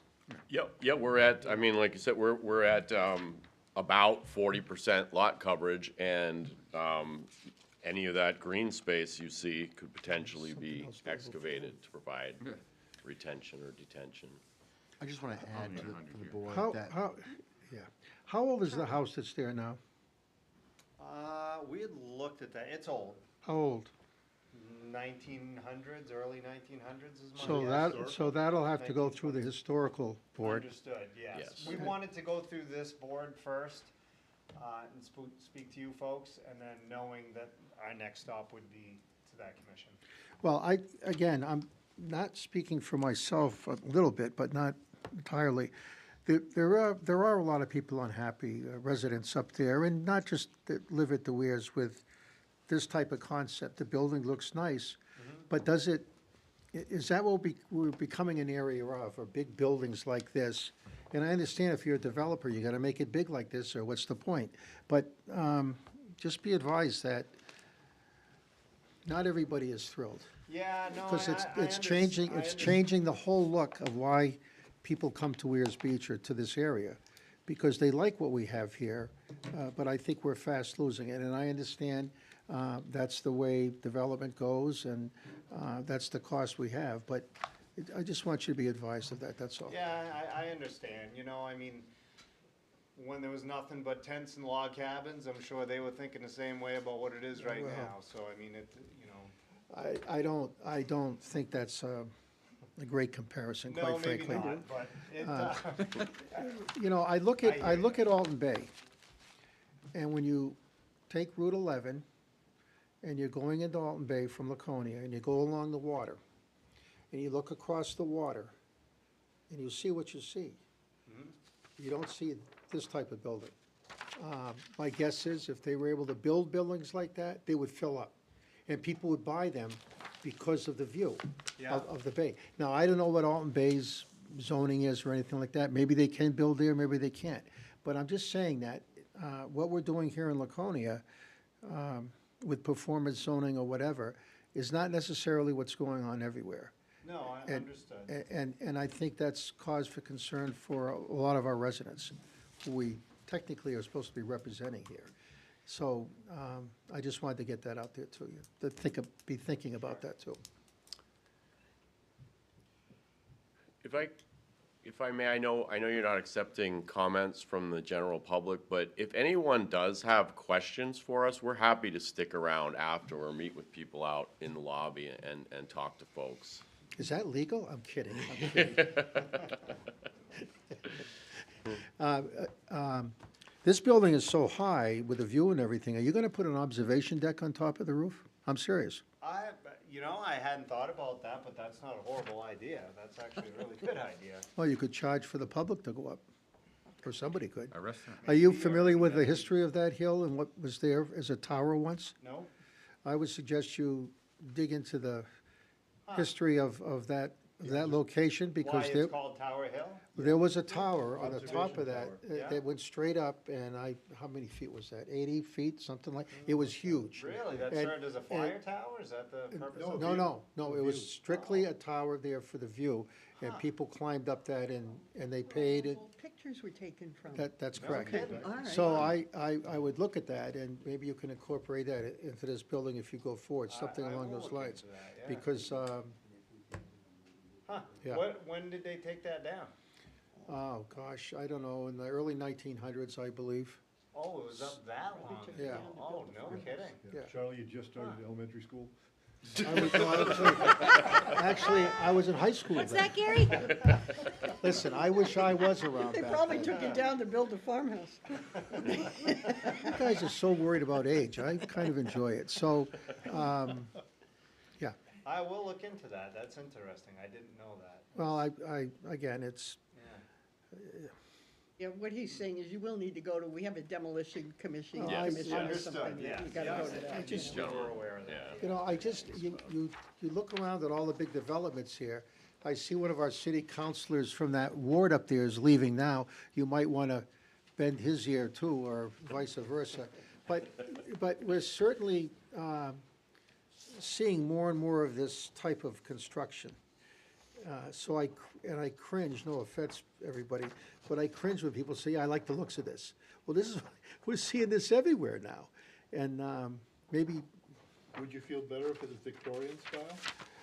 I'm not gonna make any judgment on it. I'm just saying we're seeing a lot of this same type of building. And I just wish that we would somehow retain more of the charm that we have, that we're known for here, before we lose it. That's why I always ask where everybody is from too.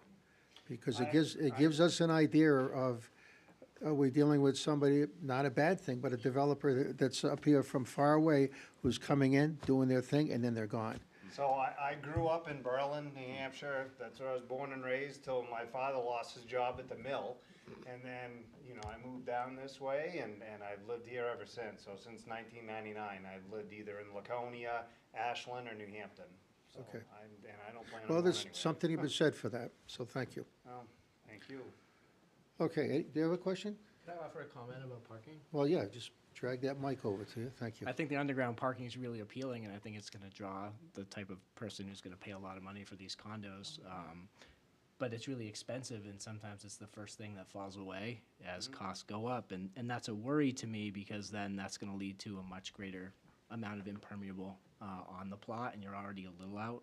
So I'd really love to see the underground parking remain for this project. Well, I appreciate that, and and that kind of goes to the point of density, I mean, it's always that double-edged sword, Can you get what you want? Yes, but you gotta have the density in order to be able to do it. So I appreciate you saying that. Well, another question that you made me think of is that we've already talked about the road system there and how there's gonna have to be something done if this project goes through and that. Who's gonna bear the cost of that?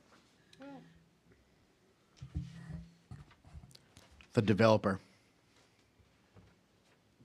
Yeah, that's an exaction it's a requirement. If DPW says you need to do this or that in order to do that, there's two things you can do. You can require them to do the off-site improvement, or you can do an exaction.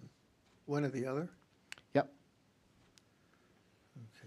Okay. Historically, the city has always made them do the improvement. There's time allowances. Of the road? Yep. There's several other marinas that have gone in and other developments that have come in, and we've required them to do road improvements. It's And definitely gonna need it there. and you may not necessarily always see it when it comes to you as the planning board. Those are comments that are made at the technical review committee, as from DPW of, we're gonna require this road upgrade here, or this level of asphalt be here, or a drainage improvement here. You see it all the time in the staff reports from the water department when they're upgrading the water lines.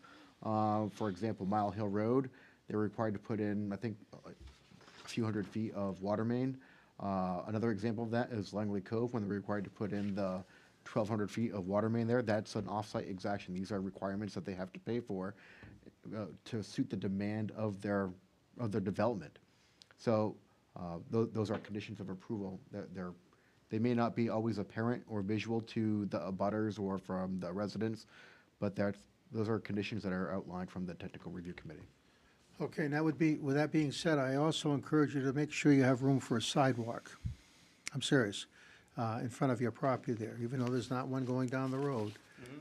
You're certainly gonna be adding to potential pedestrian, traffic there. You will need a sidewalk there, for sure. Mr. Chairman, Yes. fortunately for the developer, this road at the upper portion of this property isn't very large, so they could make an improvement without breaking the bank, in my opinion. The comment about the look of this building, my first thoughts when I glanced at these documents, when I saw the east elevation view, it reminded me very much of the Center Harbor Inn. And quite honestly, that's attractive in that center. So I find the building to be appealing in looks. Yeah, that's great. I just want to point out, it reminded of another building in the area. That's my point. Anybody else? Thank you. Good luck. I encourage you, whether you hear from your neighbors up there or not, I would make the effort to reach out to them.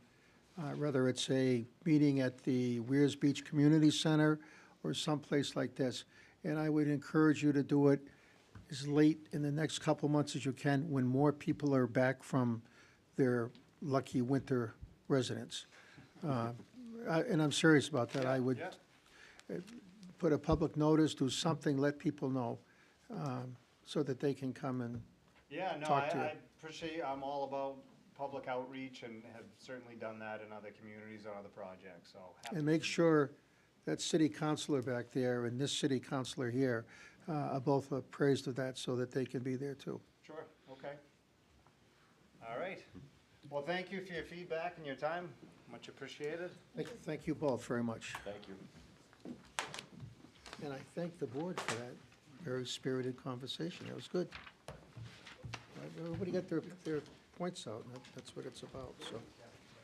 Okay.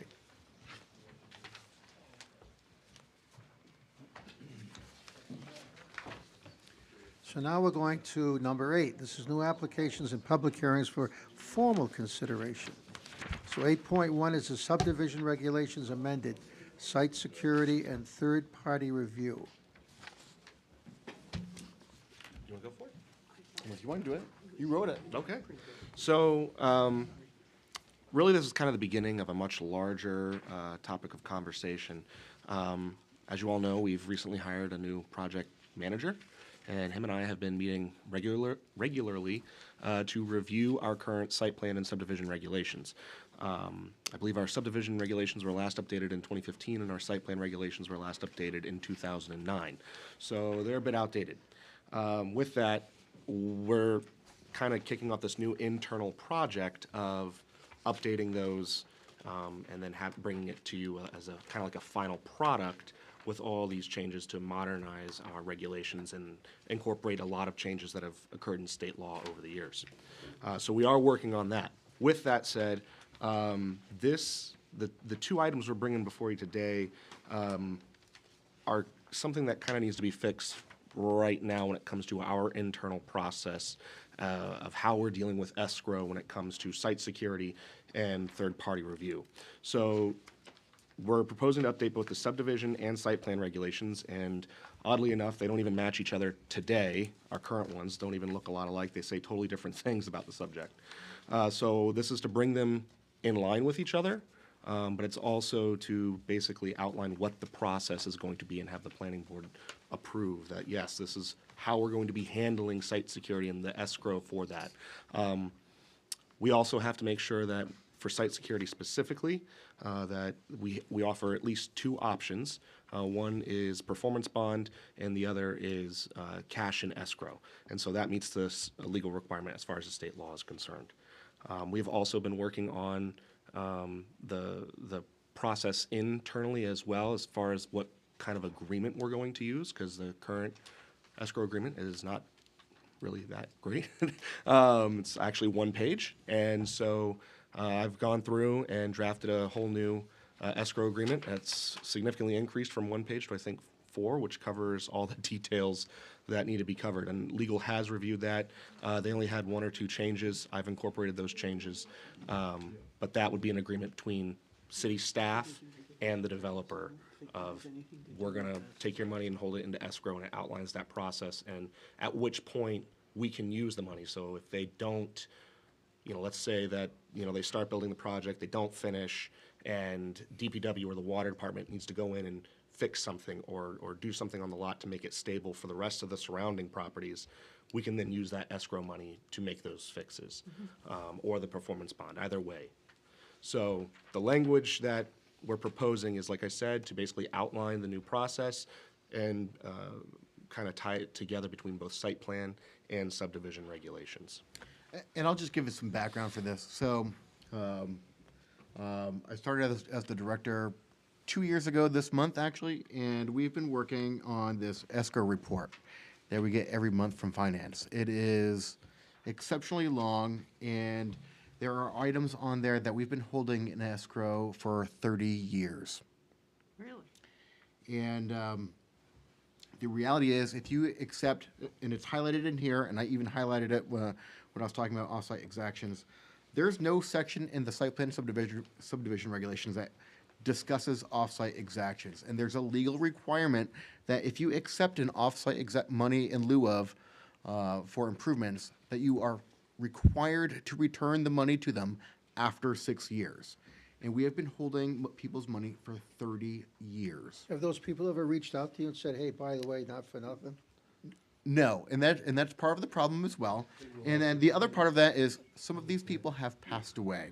I was just going to ask you that. Businesses have gone bankrupt, and it is now surfing through history of trying to find when the legal entity that provided us the money, who it fell to, where it is, did they go bankrupt? Probate? And No, and doing all this research to return this money to them.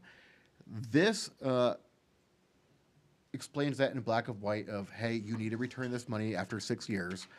We also did a new escrow agreement, which Tyler alluded to, that we checked with legal, and we gave to finance saying, hey, guess what? If 6 years comes around, you need to return this money to them, and you return it to this information. The current escrow agreement we have is literally a paragraph long. Rob, if I can just ask, why, and maybe you're going to explain this, why do we still have it after 6 years?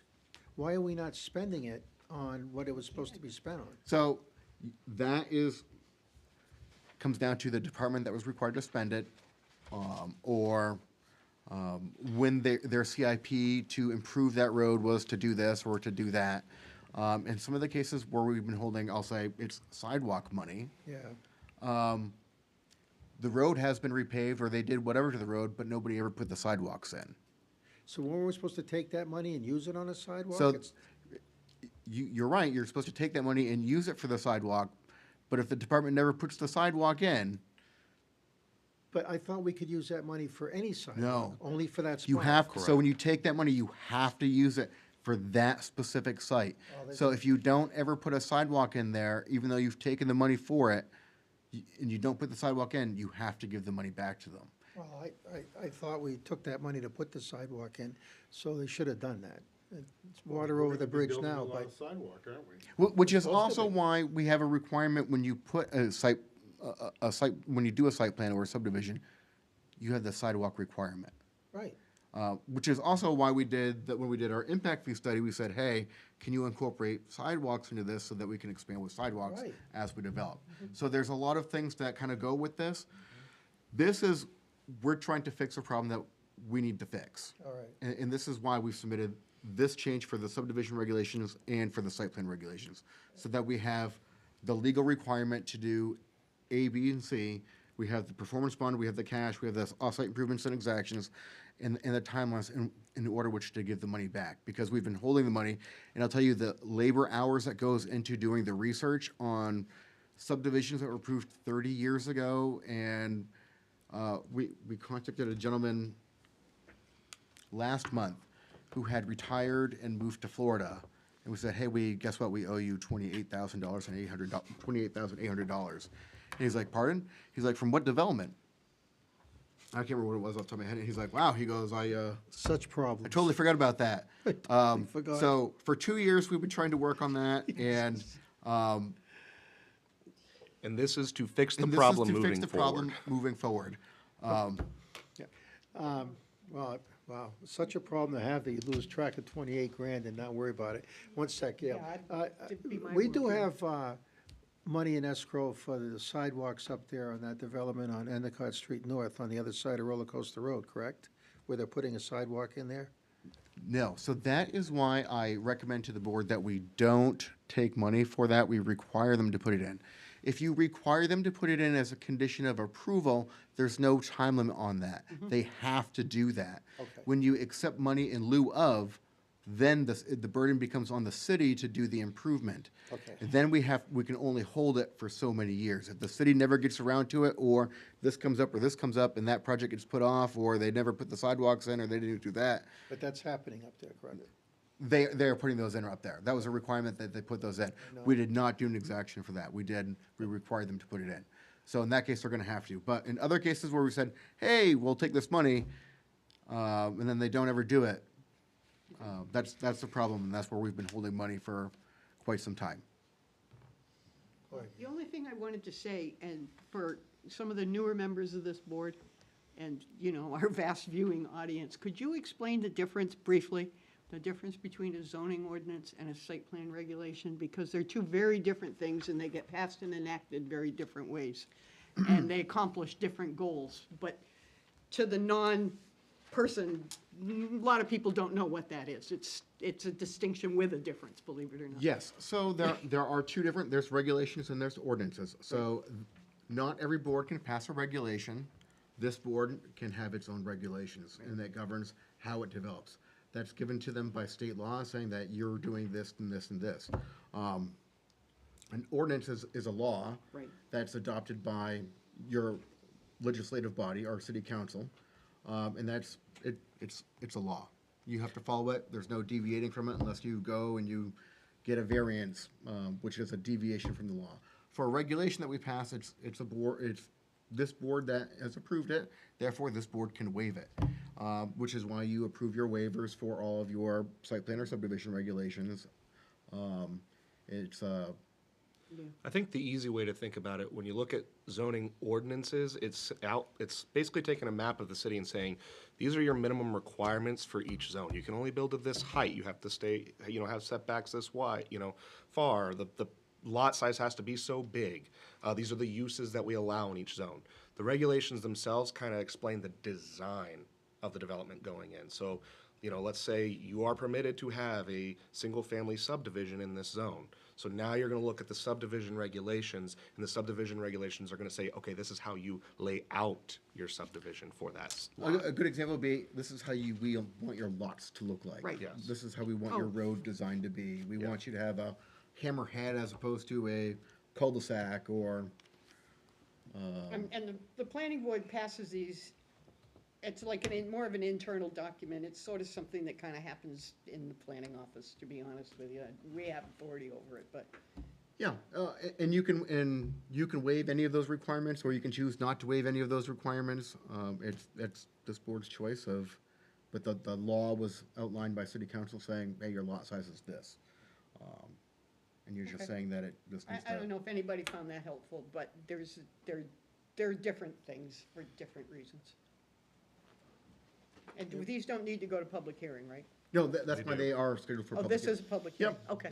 Yep, so eventually we'll have to open this for a public hearing for both the site plan and the subdivision regulation updates.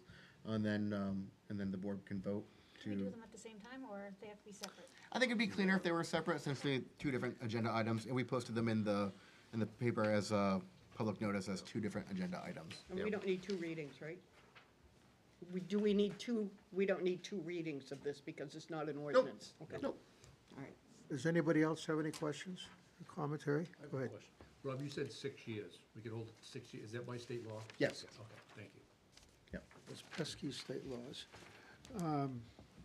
Anybody else? Amy? No? Nobody else? Okay, we'll open up a public hearing at 8:29. Wow. We can do both of them at once? No. No. have to Okay. separate 'em. On the subdivision regulations amendment, excuse me, site security and third-party revenue. Is there anybody in the audience who would like to speak to this?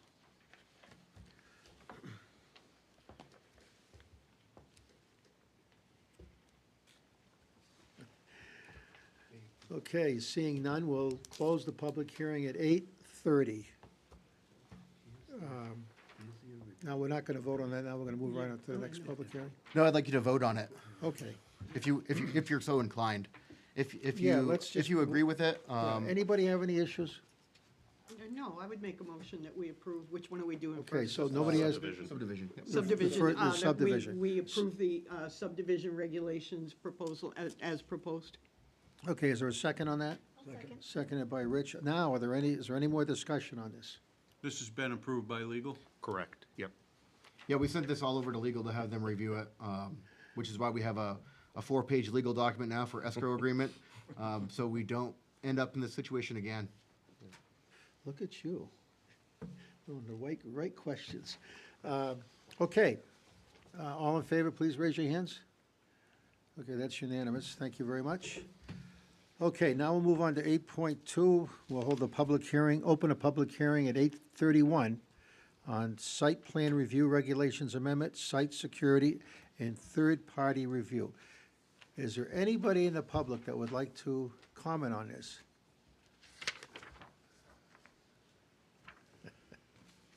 You sure? Okay. It'd be different, wouldn't it? Yeah. What are you waving your hands for? You're gonna not make the a motion public. if nobody says Oh, I gotta anything. close it first. Okay, we'll close the public, seeing nobody, we'll close the public hearing at 8:31.5. And now, I'll look for a motion on the site plan review regulations amendment, site security, and third-party review.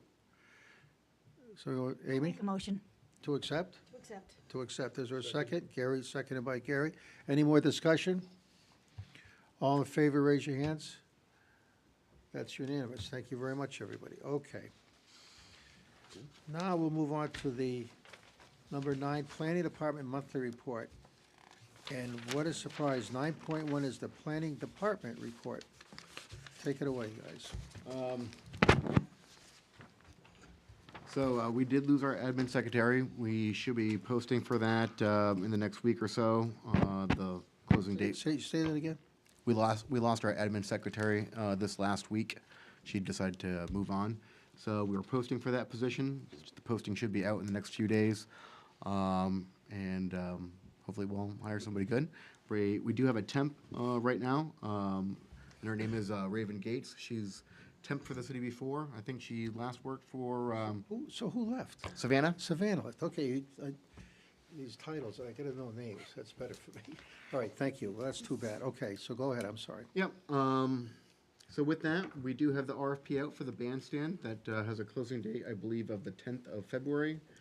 We had a meeting with the state school developer.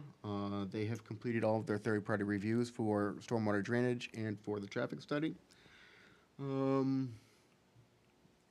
As Tyler alluded to just previously, this month, since we had no planning board applications, we discussed with the technical review committee the rewriting of our site plan and subdivision regulations. Tyler and Wes, our project manager, are spearheading that rewrite to kind of bring us into compliance with the current law and development standards and construction requirements. Just to hit on that, I think we had an application last month that was discussing the New Hampshire Stormwater Manual dated 2008. That has since been updated to 2025.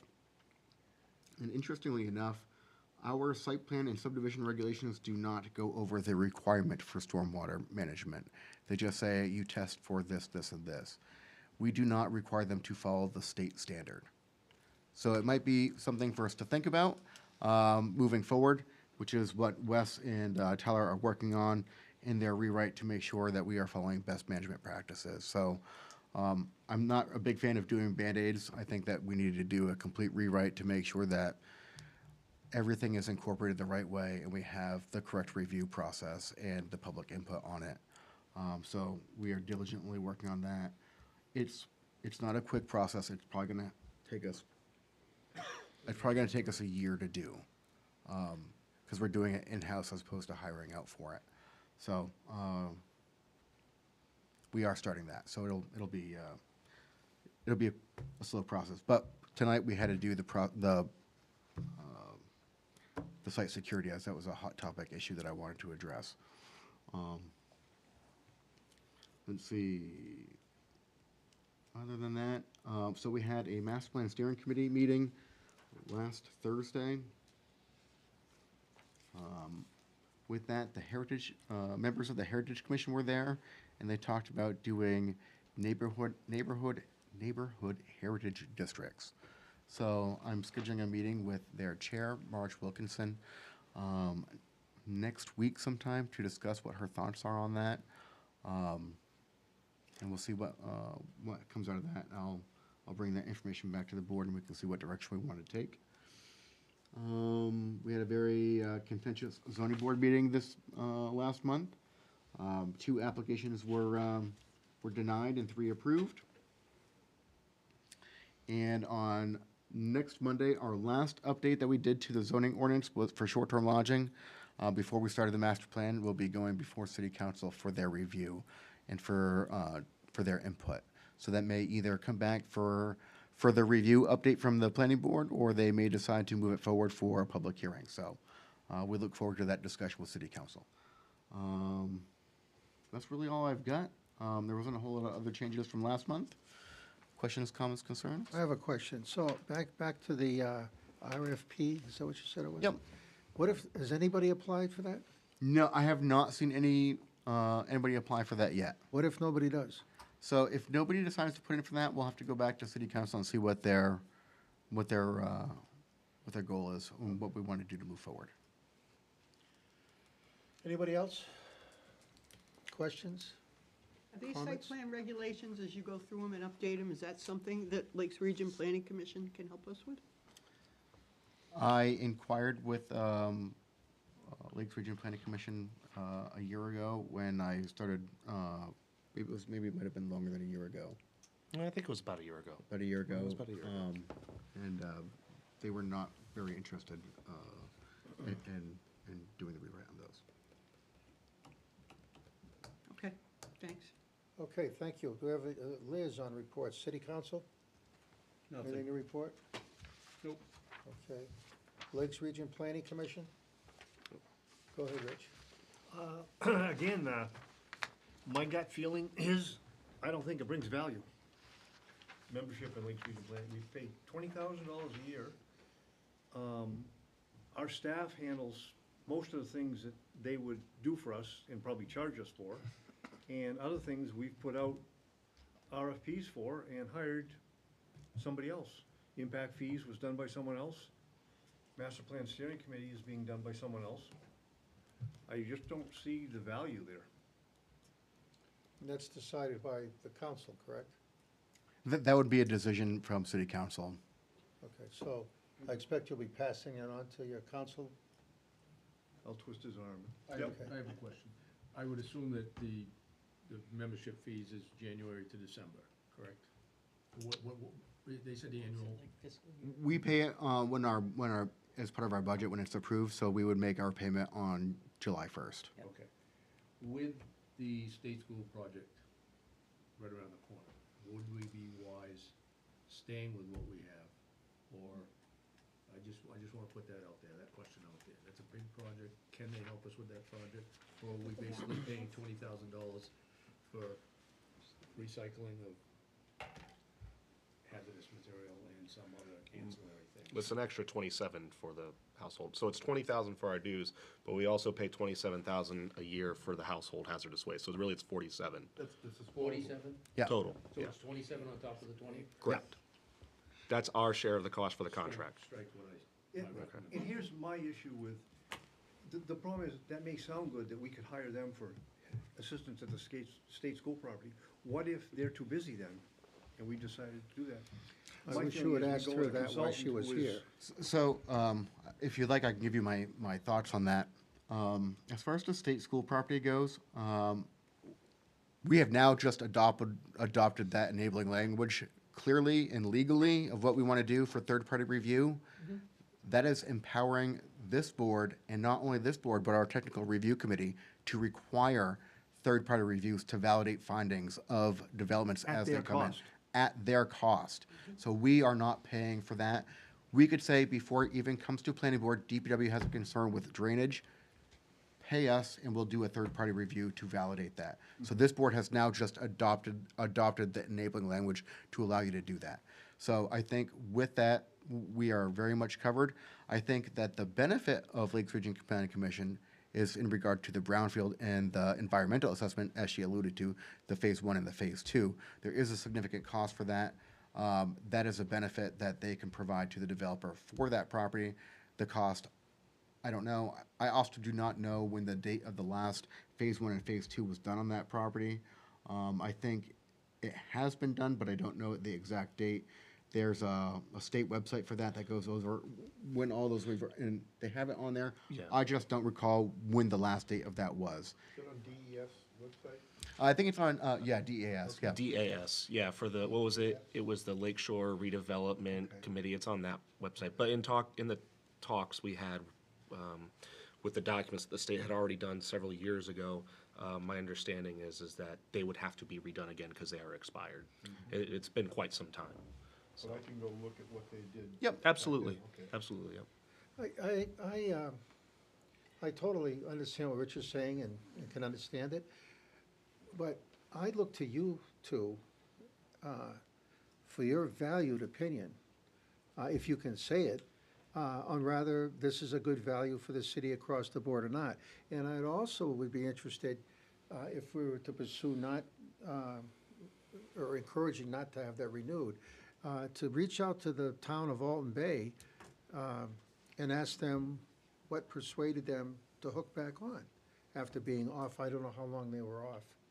Quite a few years, I Oh, guess. they were, I remember when they went off, it was a So budget item. yeah, so I'd be curious if that was the thought of you guys, to pursue that and say to Alton Bay, say, so what made you come back? That's all. They're a much smaller town than we are. They don't have the Nonetheless, they staff got we have off either. it, so, something made them, I'm just curious what their reason I was. can reach out to the town of Alton and see if they have that. I can also, I can absolutely do that. As far as my opinion on the membership of that, I think that would be best addressed to the city manager. I would hate to sway or go in any direction. But you're the ones working with them closely. And again, everybody has their feelings and everybody's trying to save money. But you guys work with them. Each department does work with them. I think that they do excellent work.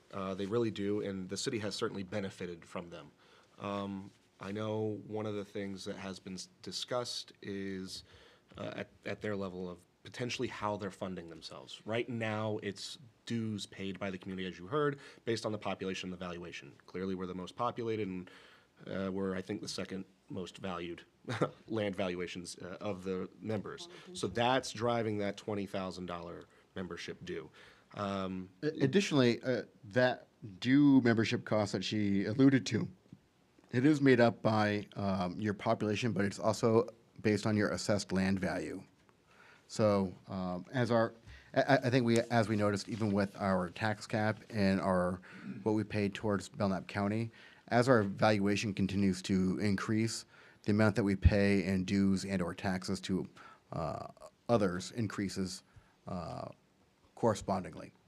And I think another fact to point out is only 5% of Lakes Region Planning Commission's budget comes from the dues. Only 5%. Only 5%. The rest of their revenue that they generate from work provided to other municipalities and contracts pays for that remaining 95%, which is substantial. Wow, And grant funding. And grant funding. That's a loud figure, 5%. So if you have, how many communities? 39 communities, is it? 31.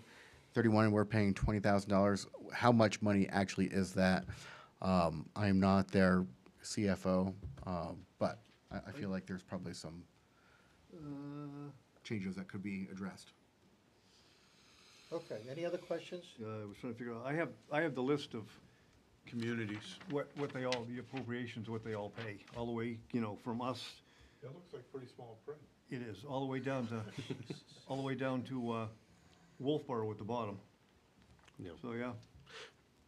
And like I said before, the funding mechanism, is something that I think that they're looking at as well, because I think they do realize that there are certain communities, such as Wolfboro, who is having trouble getting planning staff. And so they're doing a lot of work for that community compared to what they're doing for Laconia. Now, granted, that community is paying for it, but I think that the funding model that they're looking at the one that they currently have, but I know that they're also looking at another funding model where basically it's less dues or maybe no dues at all, and then all their revenue is based off of the services that they're providing back to the community, so. Well, the bottom line is, and I'm not speaking for Rich and others, but I think the bottom line question is it worth it? So, you know, is it worth the money we're spending? So again, I'm looking to you guys, because you're working with these people and seeing the actual work, all the work that's being done, not just what we want to see on the surface, so. And I think it might be worth having a discussion with the city manager and seeing if perhaps he wants to engage with city council to see if city council wants to address the due fact with Lakes Region Planning Commission, if there's a way to reduce our due fee, because we are paying quite a bit for what we.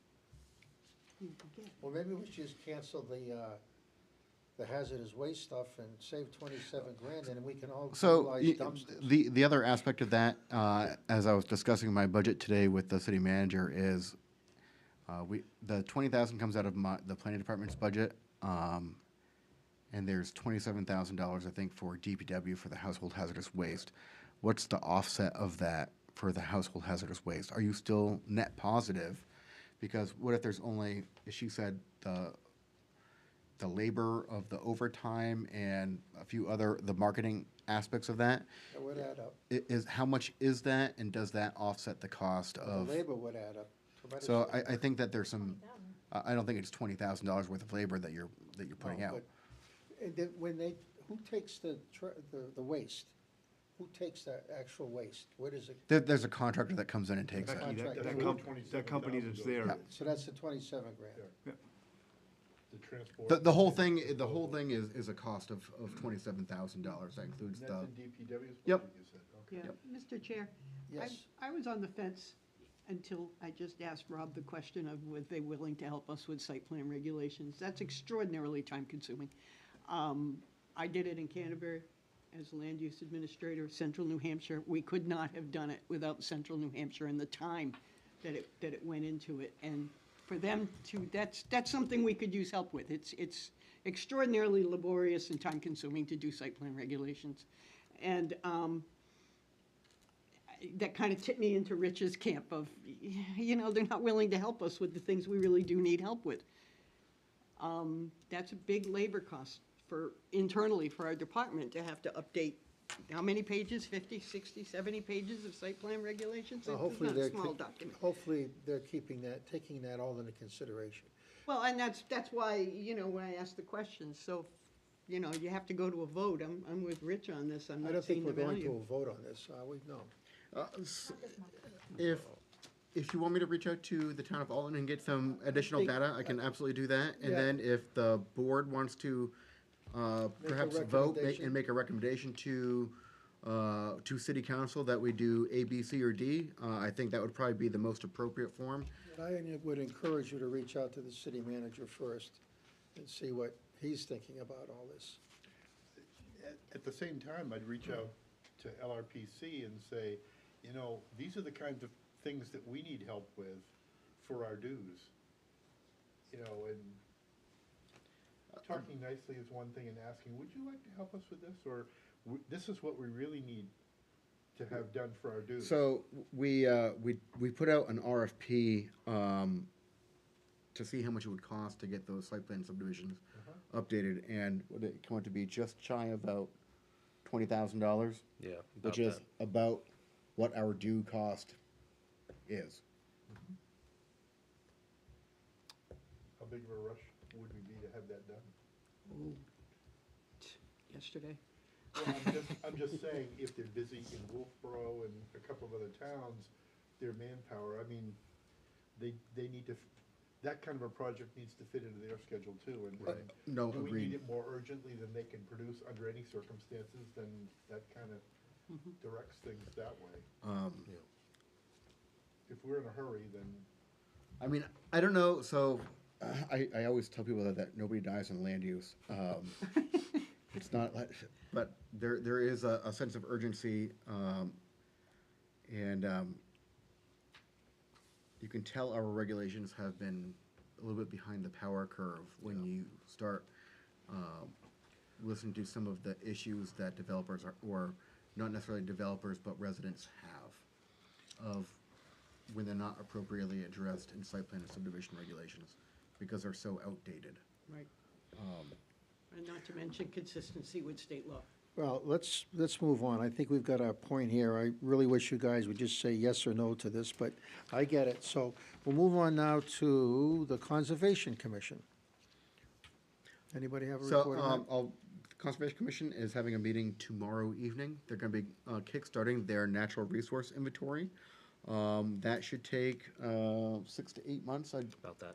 To do their natural resource inventory. Once they complete their natural resource inventory, they'll be going right into their natural resource chapter of their master plan, taking those findings and implementing that into their chapter of the master plan. With that, I had a discussion with the chair of the Conservation Commission the other day, discussing MILF oil and MILF oil treatment within Opeechee, Paugus Bay, and in the river here, and whether we're appropriately funding that or not. He thinks that we are. With that, he would like us to contribute to supporting. Was it the Winnipesaukee? Not the Winnisquam. Is it the Winnisquam Watershed Alliance? Yeah. Network, that's the one, yeah. Last year they did $24,000 worth of work in the river here as part of their budget, their process for doing milfoil treatment. We did contribute some money to them, but we don't budget for it. So they would like an additional $12,000 this year. I have not brought that to City Council yet. We are still working on getting our milfoil grant through City Council now, which was an increase from last year. Last year we proposed a budget at 45, and I think we ended up spending just about 50 for the milfoil treatment. And this year it went up because we're doing the herbicide treatment as well. I did reach out to DES, and I got a copy of the last 5 years of historical data for costs as part of their herbicide and milfoil treatment. So we'll be bringing that to City Council on Monday. So that's conservation. Are they still gonna go forward with their Lake Coast program? Yes, so each year we do, it is budgeted for each year, and conservation's budget is contributing to the Lake Coast. So we do pay for that, and that is also part of some grant opportunities. Okay. I have a question for you, Rob. The natural resources inventory? Yep. That being done in-house? No, so we do not have the staff for that. So that was contracted out. FB Environmental was awarded that contract, so they'll be doing the natural resource inventory. Resilience Planning is going to be doing the natural resource chapter of the master plan. And they've worked closely with FB Environmental before. Okay. Which is why we were very happy with that arrangement. Okay, so our next item is the Historical District Commission, and I would ask for confirmation again, who appoints that city council member? Is that the mayor or the city manager? It's the mayor.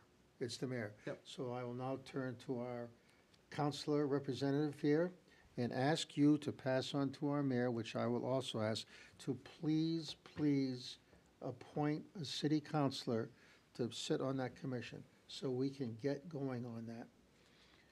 Rob and I had a conversation after the master